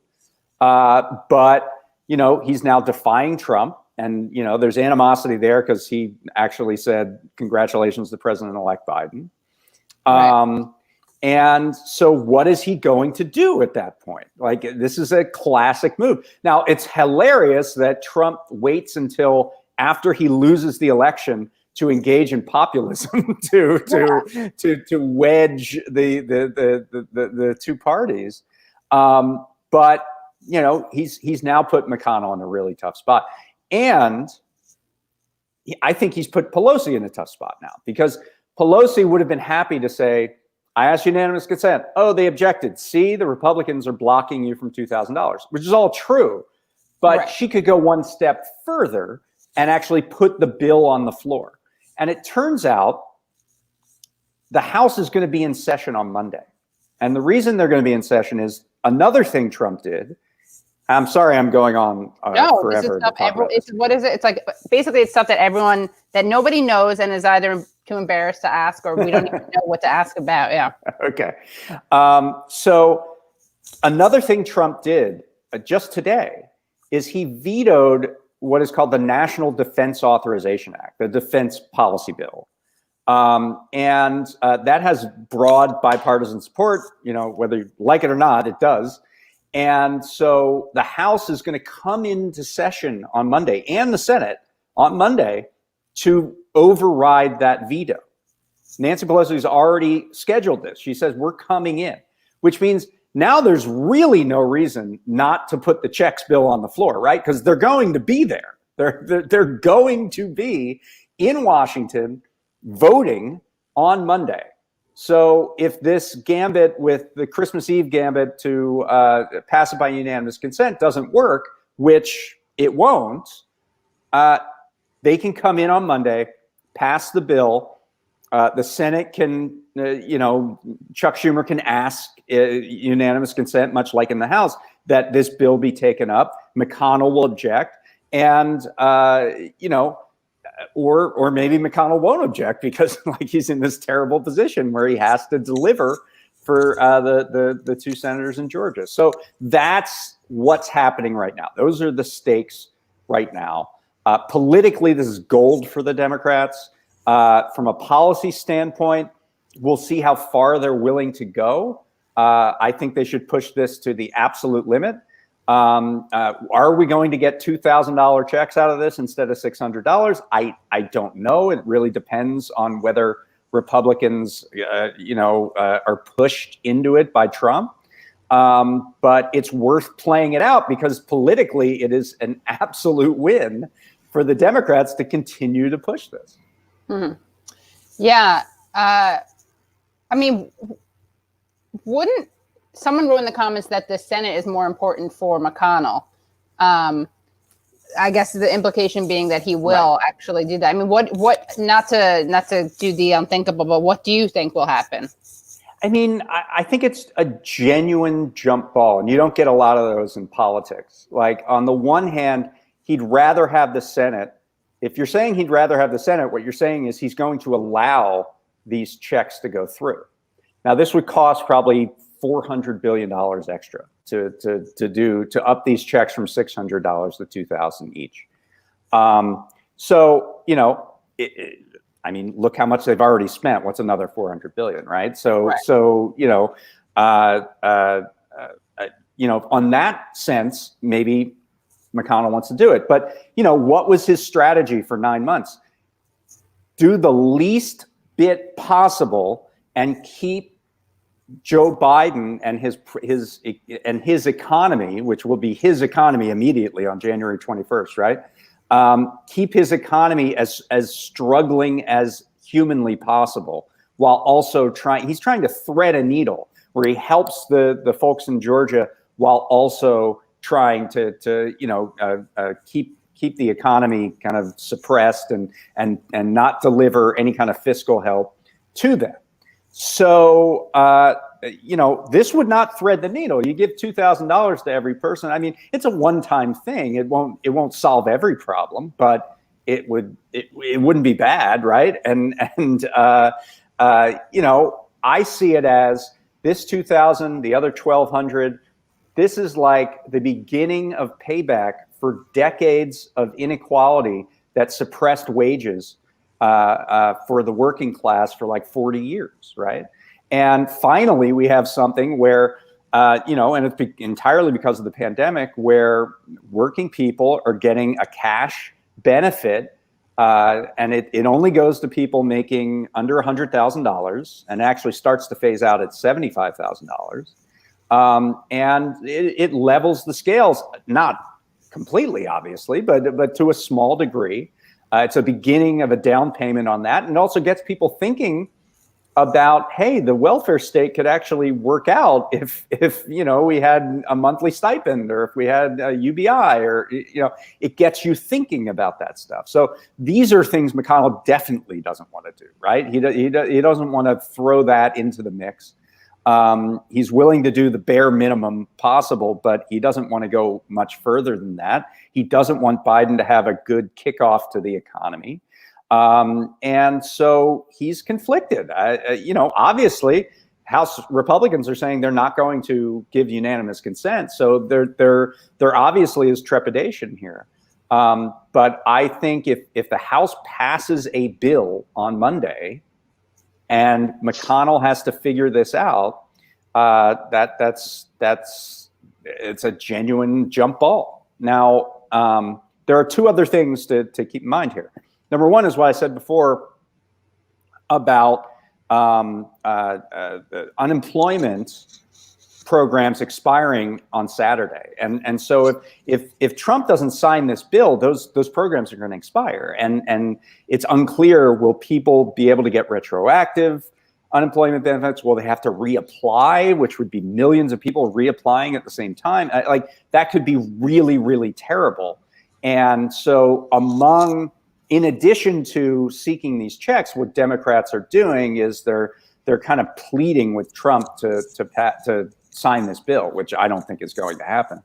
The other part of it is, as I said, the COVID bill was tied to a spending bill for the rest of the year.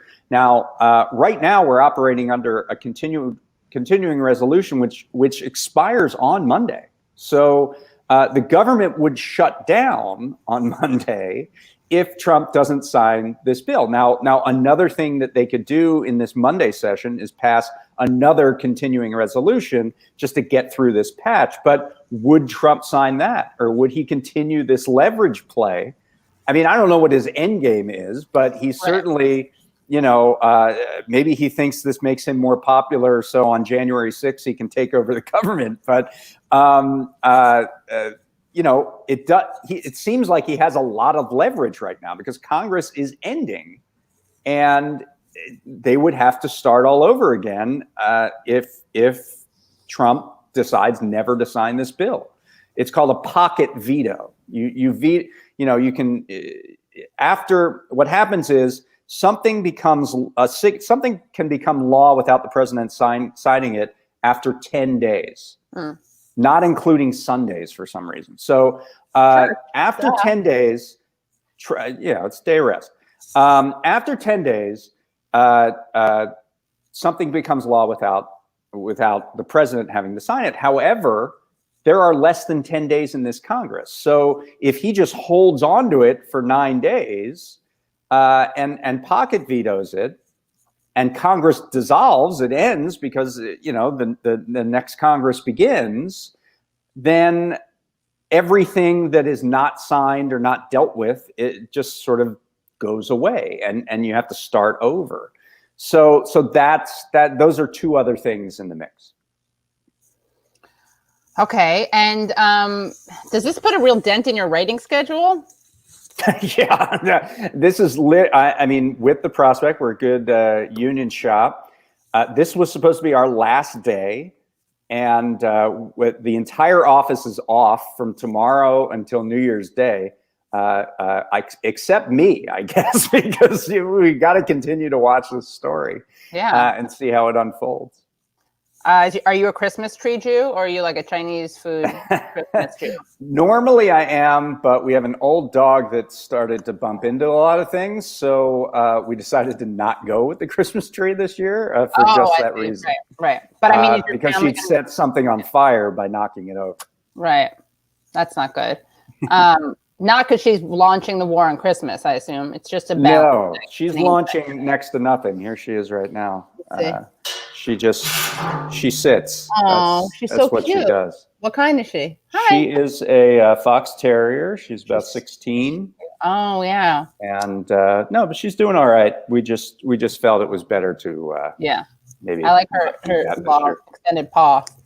Yeah. No, I was just wondering if your family's gonna like kill you, like you can't join. Oh yeah, no, they don't care. They don't care. And can you talk about what's in the actual? Someone asked if Trump can line item veto the pork, e.g., Egypt aid.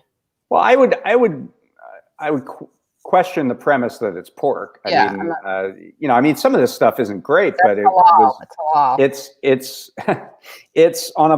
was stuff that was decided on a bipartisan basis, like it or not. It's the budget, and it's a very small. I mean, this is the thing. Like, people look at foreign aid and think it's a huge part of the budget when it's like less than 1%.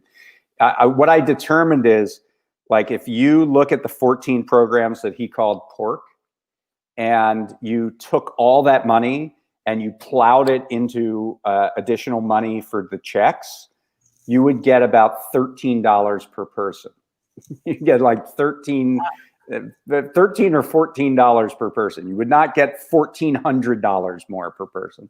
Right. So if he wants to find more, then maybe. But no, there is no line item veto for presidents, or there was one, and then under Clinton, the Supreme Court found it unconstitutional. So there is no line item veto. I mean, it would be an interesting question if by some amazing circumstance, McConnell said, okay, fine, I'll give you the $2,000 checks. And they pass a bill that says $2,000 checks, and they give it to Trump. It's like, here, you have the regular bill that already passed. You have the $2,000 checks, sign away. And Trump says, oh, no, you didn't get rid of the pork. I'm not going to sign it. I mean, that's possible, but he would look pretty bad, I think, there, like, over some minuscule thing about the Asian carp to deny people, $2,000 of survival money when they're in the middle of a pandemic and having problems. So the populism kind of cuts both ways. Like I don't think you can necessarily get away from that. And can you talk about what the actual how the bill is, what is in the bill? Because you had a really good piece where you talk about that. Yeah, I mean, there's a lot of stuff. There's a lot of stuff in the bill, and it's not just direct payments. Even though, look, the direct payments affect the most people. They affect 80% of the public, or maybe even more. So that's that's always going to be the number one thing people think about. I mean, you can't get away from that. But there's a lot of stuff in the bill. It essentially dismantles the corporate money cannon, the bailouts thing, and it slices that up, the money that was provided for it to allow for it, and gives a lot of that money to people who are struggling. So, I mentioned the $600 payments right now. Maybe they go to $2,000. There's unemployment. So it extends these two expiring programs for 11 weeks and then adds a $300 a week boost, federal boost to the unemployment, all unemployment systems, whether these two expiring programs or just your regular state unemployment system. So that's $1,200 a month right there for anyone who's unemployed, in addition to the $600, which is per person. So like a family of four in direct payments would get $2,400. It's $600 per household, per person per household. And the unemployment benefit. So there, it adds up. Rental assistance, which is not really enough to cover everything in terms of rental arrears, but it would, help some people. There is $7 billion towards a broadband program that gives $50 off of broadband for people in low-income areas until that pot is used up. There is, trying to think of some of the other stuff in this bill. There's $15 billion for something called Save Our Stages, which was a big Schumer priority, which goes to independent music venues, independent theaters, museums, and things like that. It's a direct grant program. There's $45 billion for transportation. Some of that goes to airlines for another bailout of airlines. Some of it goes to mass transit. Some of it goes to a highway fund. Probably shouldn't. Probably should all go to mass transit. There's a decent chunk of money. I mentioned some money for the vaccine. There's also some money for testing and tracing. There's some money for hospitals. There's about close to $100 billion for schools to rejigger them, get them ready to accept students again. And then the biggest part of the bill is actually this return of the PPP, the Paycheck Protection Program, which was the small business grant program that allowed small businesses to basically get a loan for up to 2.5 months of payroll plus some other expenses. And then that loan could be, if they used it in the proper way, would be converted into a grant. So now this allows a second draw. So small companies that got one loan, got one PPP loan, can now get a second one. And if they show losses over the course of the year. So this is helpful to restaurants and storefronts and things like that. I see evictions being asked in the chat. There's an extension of the eviction moratorium only by a month, but the idea there is that the president actually, through executive order, extended the eviction moratorium most recently through an order of the CDC, and that Biden could do that again. So they extended it essentially through the Trump presidency, and then Biden could pick it up from there. So whether he will or not, I mean, that's up to Biden. Trying to think what else is in the bill. There's also like entire other bills have been thrown into this thing. Like there's a fix for something called surprise billing. Are you familiar with this? No. This is when This is when you go to perhaps an emergency room and it's in your network, your insurance network, and then you get an anesthetic, and it turns out that anesthesiologist is not in your network, and then you take this huge out-of-network bill that is given right to you. They actually, Democrats and Republicans got together, did a fix for that. That will mean that individuals will not get that surprise bill, and there will be this arbitration process between the insurer and the providers, who are mostly private equity firms. There are these physician staffing groups that are private equity owned that have been doing this surprise billing and jacking up prices. The fix is a compromise. Like, it's still going to be elevated rates. The arbitrator can't use Medicare and Medicaid rates when determining what the proper rate can be.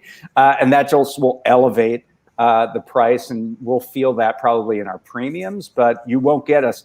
There won't be a case where somebody who goes to an emergency room and through no fault or even understanding of their own gets an out-of-network service. There's no longer going to be the case where they'll just get hit with a $10,000 bill. So, I mean, that is certainly, it's progress, game of inches progress, but it's definitely progress. And that's all I can remember right now. There's a few other things in the bill, but a lot of people are Mario Stanfield says they did it to me after 19 procedures. Wow. 19 different ones, or are you talking about the surprise billing, or yeah.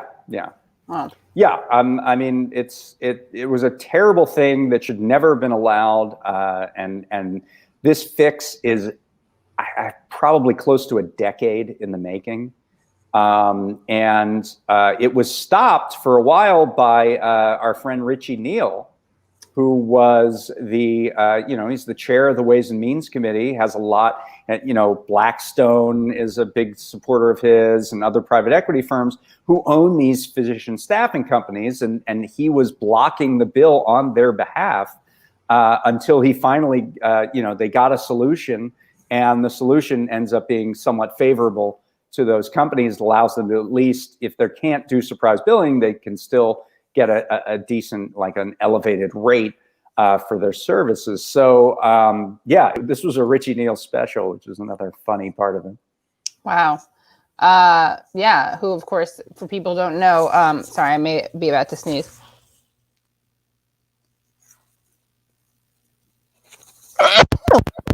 Sorry about that. Wow. Yeah. Thank God it happened. That would have been really anticlimactic. Richie Neal, of course, is the person who Alex Morse was challenging, and then like the most old school, you almost can't make it up, like old school homophobic conflating being gay with some kind of predator thing happened, where they all it was like the Boston, what was it, the college Dems, anyway, that's college Dems of one of the colleges up there. Amherst. I think it was Amherst. Not the private Amherst, but like UMass Amherst. UMass. Yeah. Right. Yeah. I think so. Yeah, I think so. I did an episode on this from this show, and you full idiots, I should know, but go back and watch those episodes. Both of them are good. He's great, Alex Morse. Lots of people are asking about the foreign spending. So, I mean, this foreign spending is part of, it's sort of standard stuff that gets pushed through year after year. It's in the State Department budget. It was a good number of it was in Trump's budget. So he's now asking to take out things that he put in himself. And again, it's spending, but it's spending that in the overall scheme of things is not that big. Now, look, I mean, there's plenty in the budget that they could deal with. You notice that Trump, for all talking about, foreign aid and things, didn't say anything about the military budget, like the real bloated part of this budget. He didn't mention that. He didn't mention $1.5 billion for his border wall, which is in the bill. So it was very selective in terms of, and it was in the, like, John McCain used to do this all the time. He would come up with like things that sounded funny, that, you know, why are we giving money to the amberjack fish? Why are we doing, you know, like, you know, and he decried this spending when it turns out it wasn't very much money. Sometimes there was scientific merit to what was being studied. Sometimes these things were kind of wrongly defined and understood. So it wasn't really talking about what, you know, he thought they were talking about. So, yeah, I mean, that part of the bill is, or that part of Trump's complaint is just kind of, it's very populist, but it's also kind of nonsensical. It's kind of stuff Rand Paul would say. Right. Let's see. Who else? We had some other questions about, where is this? Sorry. Someone said something about streaming, like piracy, like making it. Yes, we wrote about this at the Prospect, actually.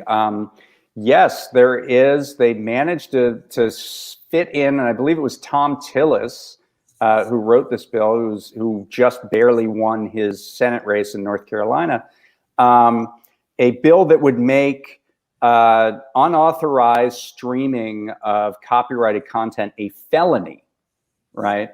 So it would completely change the criminal statute around that, and could subject people to major fines. And I don't know about prison time, but it seems like completely ridiculous, especially when this wasn't part of the public debate. It wasn't really discussed very often. And we knew it. We wrote about it like 2 weeks ago, but and we got a lot of traffic off it. Actually, we got a lot of attention for it, but it didn't, obviously not enough to stop it from being included. And AOC, when she saw this, after it sort of got out that was in the bill, said, we're being asked to read this thing that was almost 5,600 pages. They got it at 2 p.m. on Monday, and they were asked to vote on it at about 9 p.m., right? So the greatest of speed readers was not going to be able to read everything in this bill. And members of Congress who voted on it probably read none of what's actually in this bill, which is more common than you'd like to think, right, and like to admit. But anytime you have something, this kind of situation where something has to pass, you have a must-pass bill, everyone throws on their, extra goodies, because it's like there's a train leaving the station and everybody has to get on that train because it's the only train that's leaving. And so this is like almost a year's worth of legislating that is in this bill. Congress literally this year passed 28 bills. I think 28 or 29 bills. But this one is like a monster. It's like all the bills, right? Because it was the only thing leaving before Congress, left town and ended for this session, everything got thrown into it, and there are obviously some consequences of that people don't realize. And you tweeted, this is interesting. You tweeted, where is it? Congress has to come back next week to override Trump's defense bill veto. Sounds like there's a moment to force the vote on the $2,000 direct payments. Yes, I'm borrowing force the vote for this. Has it taken off? Well, it's just continued at its level. I mean, I can't compete with Jimmy Dore, but right. I mentioned that, like, they have to be in on Monday. They're going to be in on Monday to override the veto of the defense bill. They're going to be in probably to do another continuing resolution to fund the government. And so everyone's going to be there. What's one more bill? Yes or no? I mean, go ahead, vote on these checks, show up, and put Mitch McConnell in like the worst possible position. Right. Why don't they, like, Dems should say, like, no, we want 3,000, because they could do that too, right? Obviously. And all these people who don't understand when it's like when people point out that Trump is saying $2,000, they're like, he doesn't care about poor people. It's like, yeah, obviously he doesn't. He likes to troll. In fact, Trump, if you're watching, I'll direct you to a video where Jack Allison and I went through all the things, all the ways you could own the libs, which included stuff like pardoning Snowden. Because remember, they hate him. The people who hate you, a lot of them hate him. Same thing with Assange. Give Manning some like preemptive immunity. Leonard Peltier, I'm still trying to figure out why you would like that. Trump kind of is mad at the FBI, right? Didn't he say they tapped his phone or something? Yeah, well, that's part of the deep state, right? Yeah, so get back at them that way. And also, why not? Hey, raise it to 3,000. You know, I mean, that would be a way to get to the, you know, to the left of Trump on this issue. Yeah. Yeah, I mean, what Bernie Sanders put out was not 2,000 once, but 2,000 a month. The best. Right? To do that on a monthly basis. And a co-sponsor of that was the Vice President-elect Kamala Harris, actually. She was a co-sponsor of that bill. So, you know, there's certainly other things you can do. You know, the question is, are Democrats sincerely committed to getting $2,000 passed or getting anything passed? I mean, you know, there is a sense that if you really want to get something passed, you try to get $2,000 because you have a commitment from Trump to sign $2,000, right? Yeah. You don't necessarily have a commitment from him to sign $3,000, but Right. maybe you could get that, and maybe you go 3,000, you work your way back down to 2,000. Yeah, you know, exactly. I mean, that's the understanding. Right. But the question is, do Democrats want an issue or do they want a policy, right? Do they want an issue of we're going to get $2,000, we're going to use this $2,000 thing to try to throw these Republicans off their game in Georgia? That's having an issue. Or do they want to have a policy, which is more money for the American people in a time of need? So that's what they sort of need to decide. And what are your thoughts about Pelosi and all of this? Well, I mean,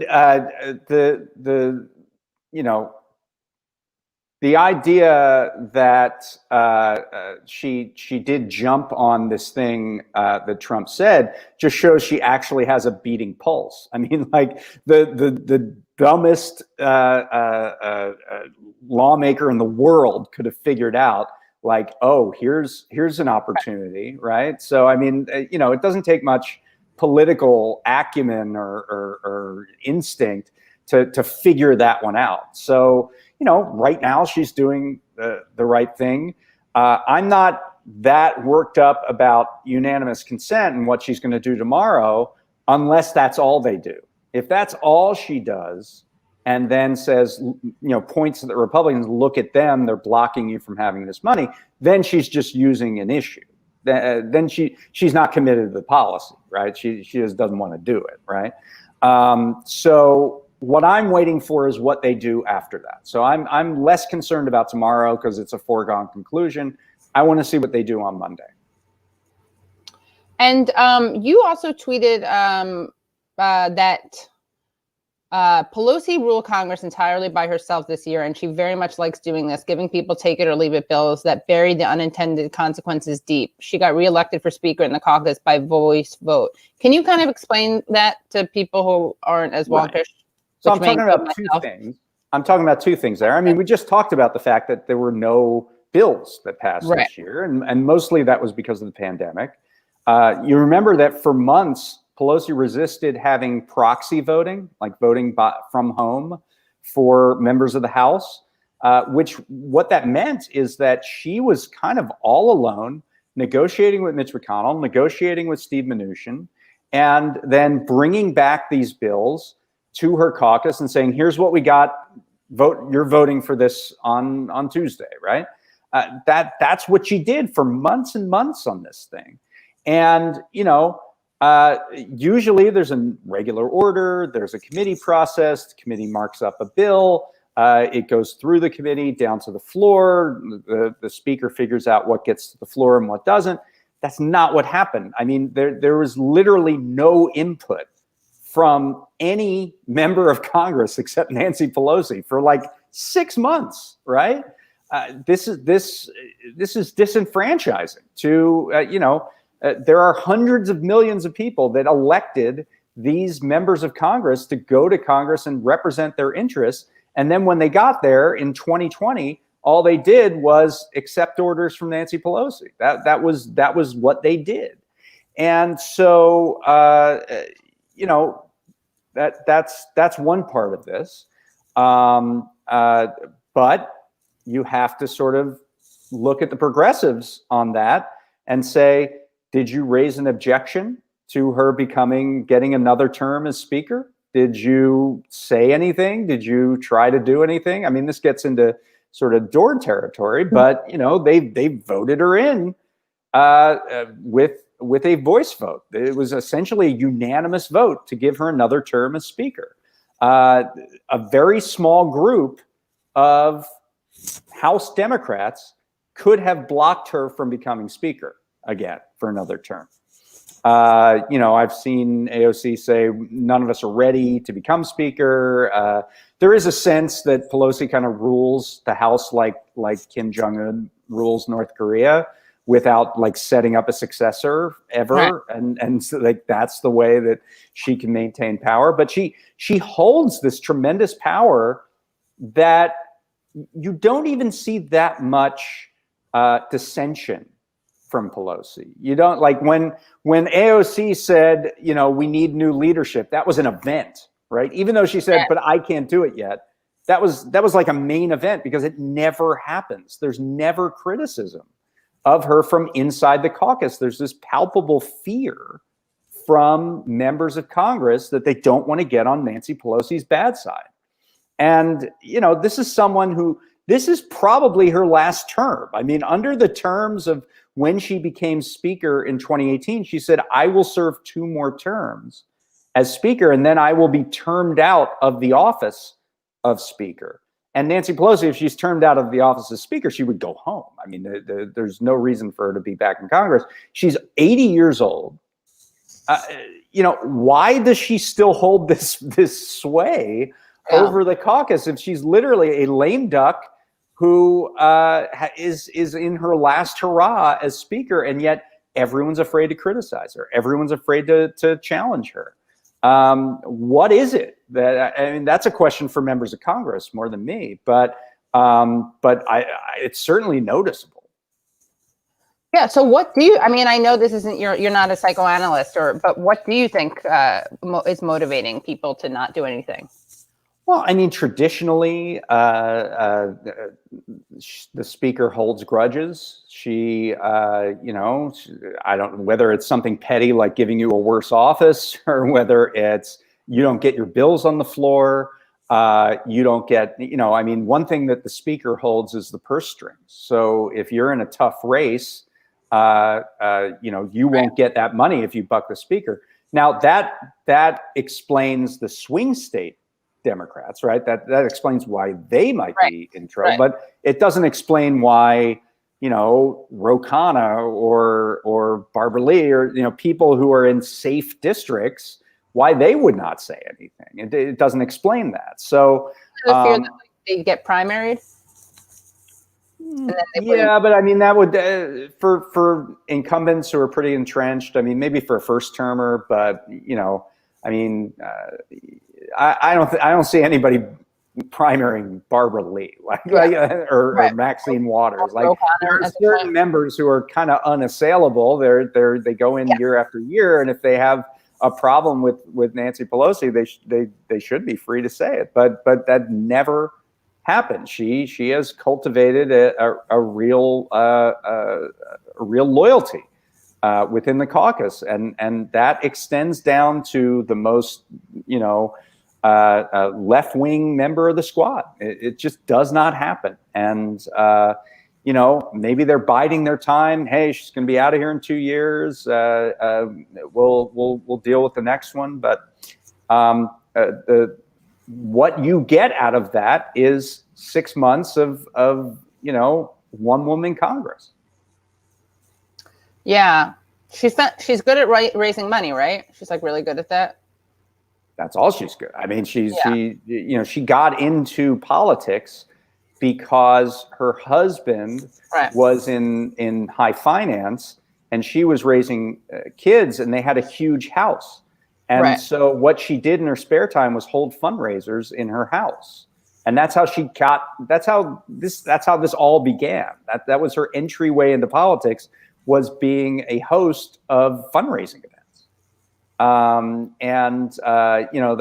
did this review of a biography of Pelosi that came out this year by Molly Ball from Time, and it wasn't really a review of the book; it was a review of Pelosi. The book has good information in it. The Pelosi, the person, is what I wanted to review, and you see that money has been sort of the way in which that's been her currency, as it were.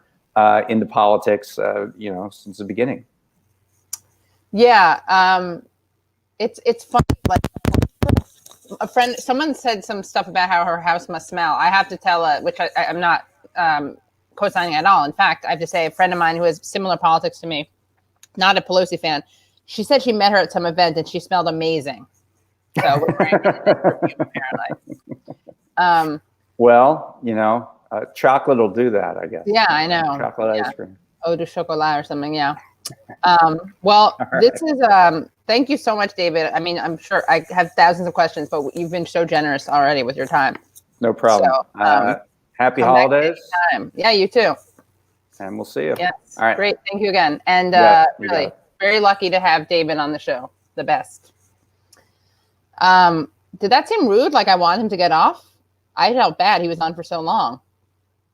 Kelly, I'm looking at you in the backstage. Did that seem rude? No. Okay, good.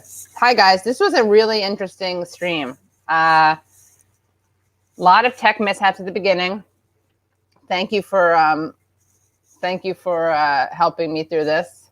I know that was really fast. I feel bad. I usually have like a Jewish goodbye, which is the opposite of an Irish goodbye. You guys remember what that is? Jewish goodbye is Irish goodbye is when you leave without saying goodbye, and Jewish goodbye is when you say goodbye without leaving. So yeah, he does know what he's talking about. What else? I see there's some trolls out there. Try not to like talk shit about people while they're on. Why not like write me a note about it? I mean, you can obviously. But you were practically screaming at him. Yeah, right. I'll be surprised if he ever comes back on. Yeah, this is good. You guys want to watch some videos? Kelly, you want to come on? Or no, you don't want it. Sorry, that was not. I forgot. I'll show you some videos, and I think we're gonna have someone on. Maybe. Let me see. I think the conceit of my show should just be like, Katie harasses her friends into joining the show after a certain point. Let me see something. Let me just see. Want to come on? Let's see. Just give me a few minutes.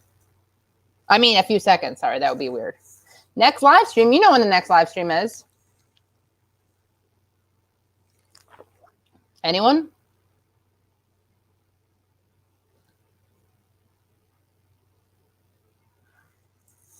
Hold on. Someone else wrote. Someone who's watching this.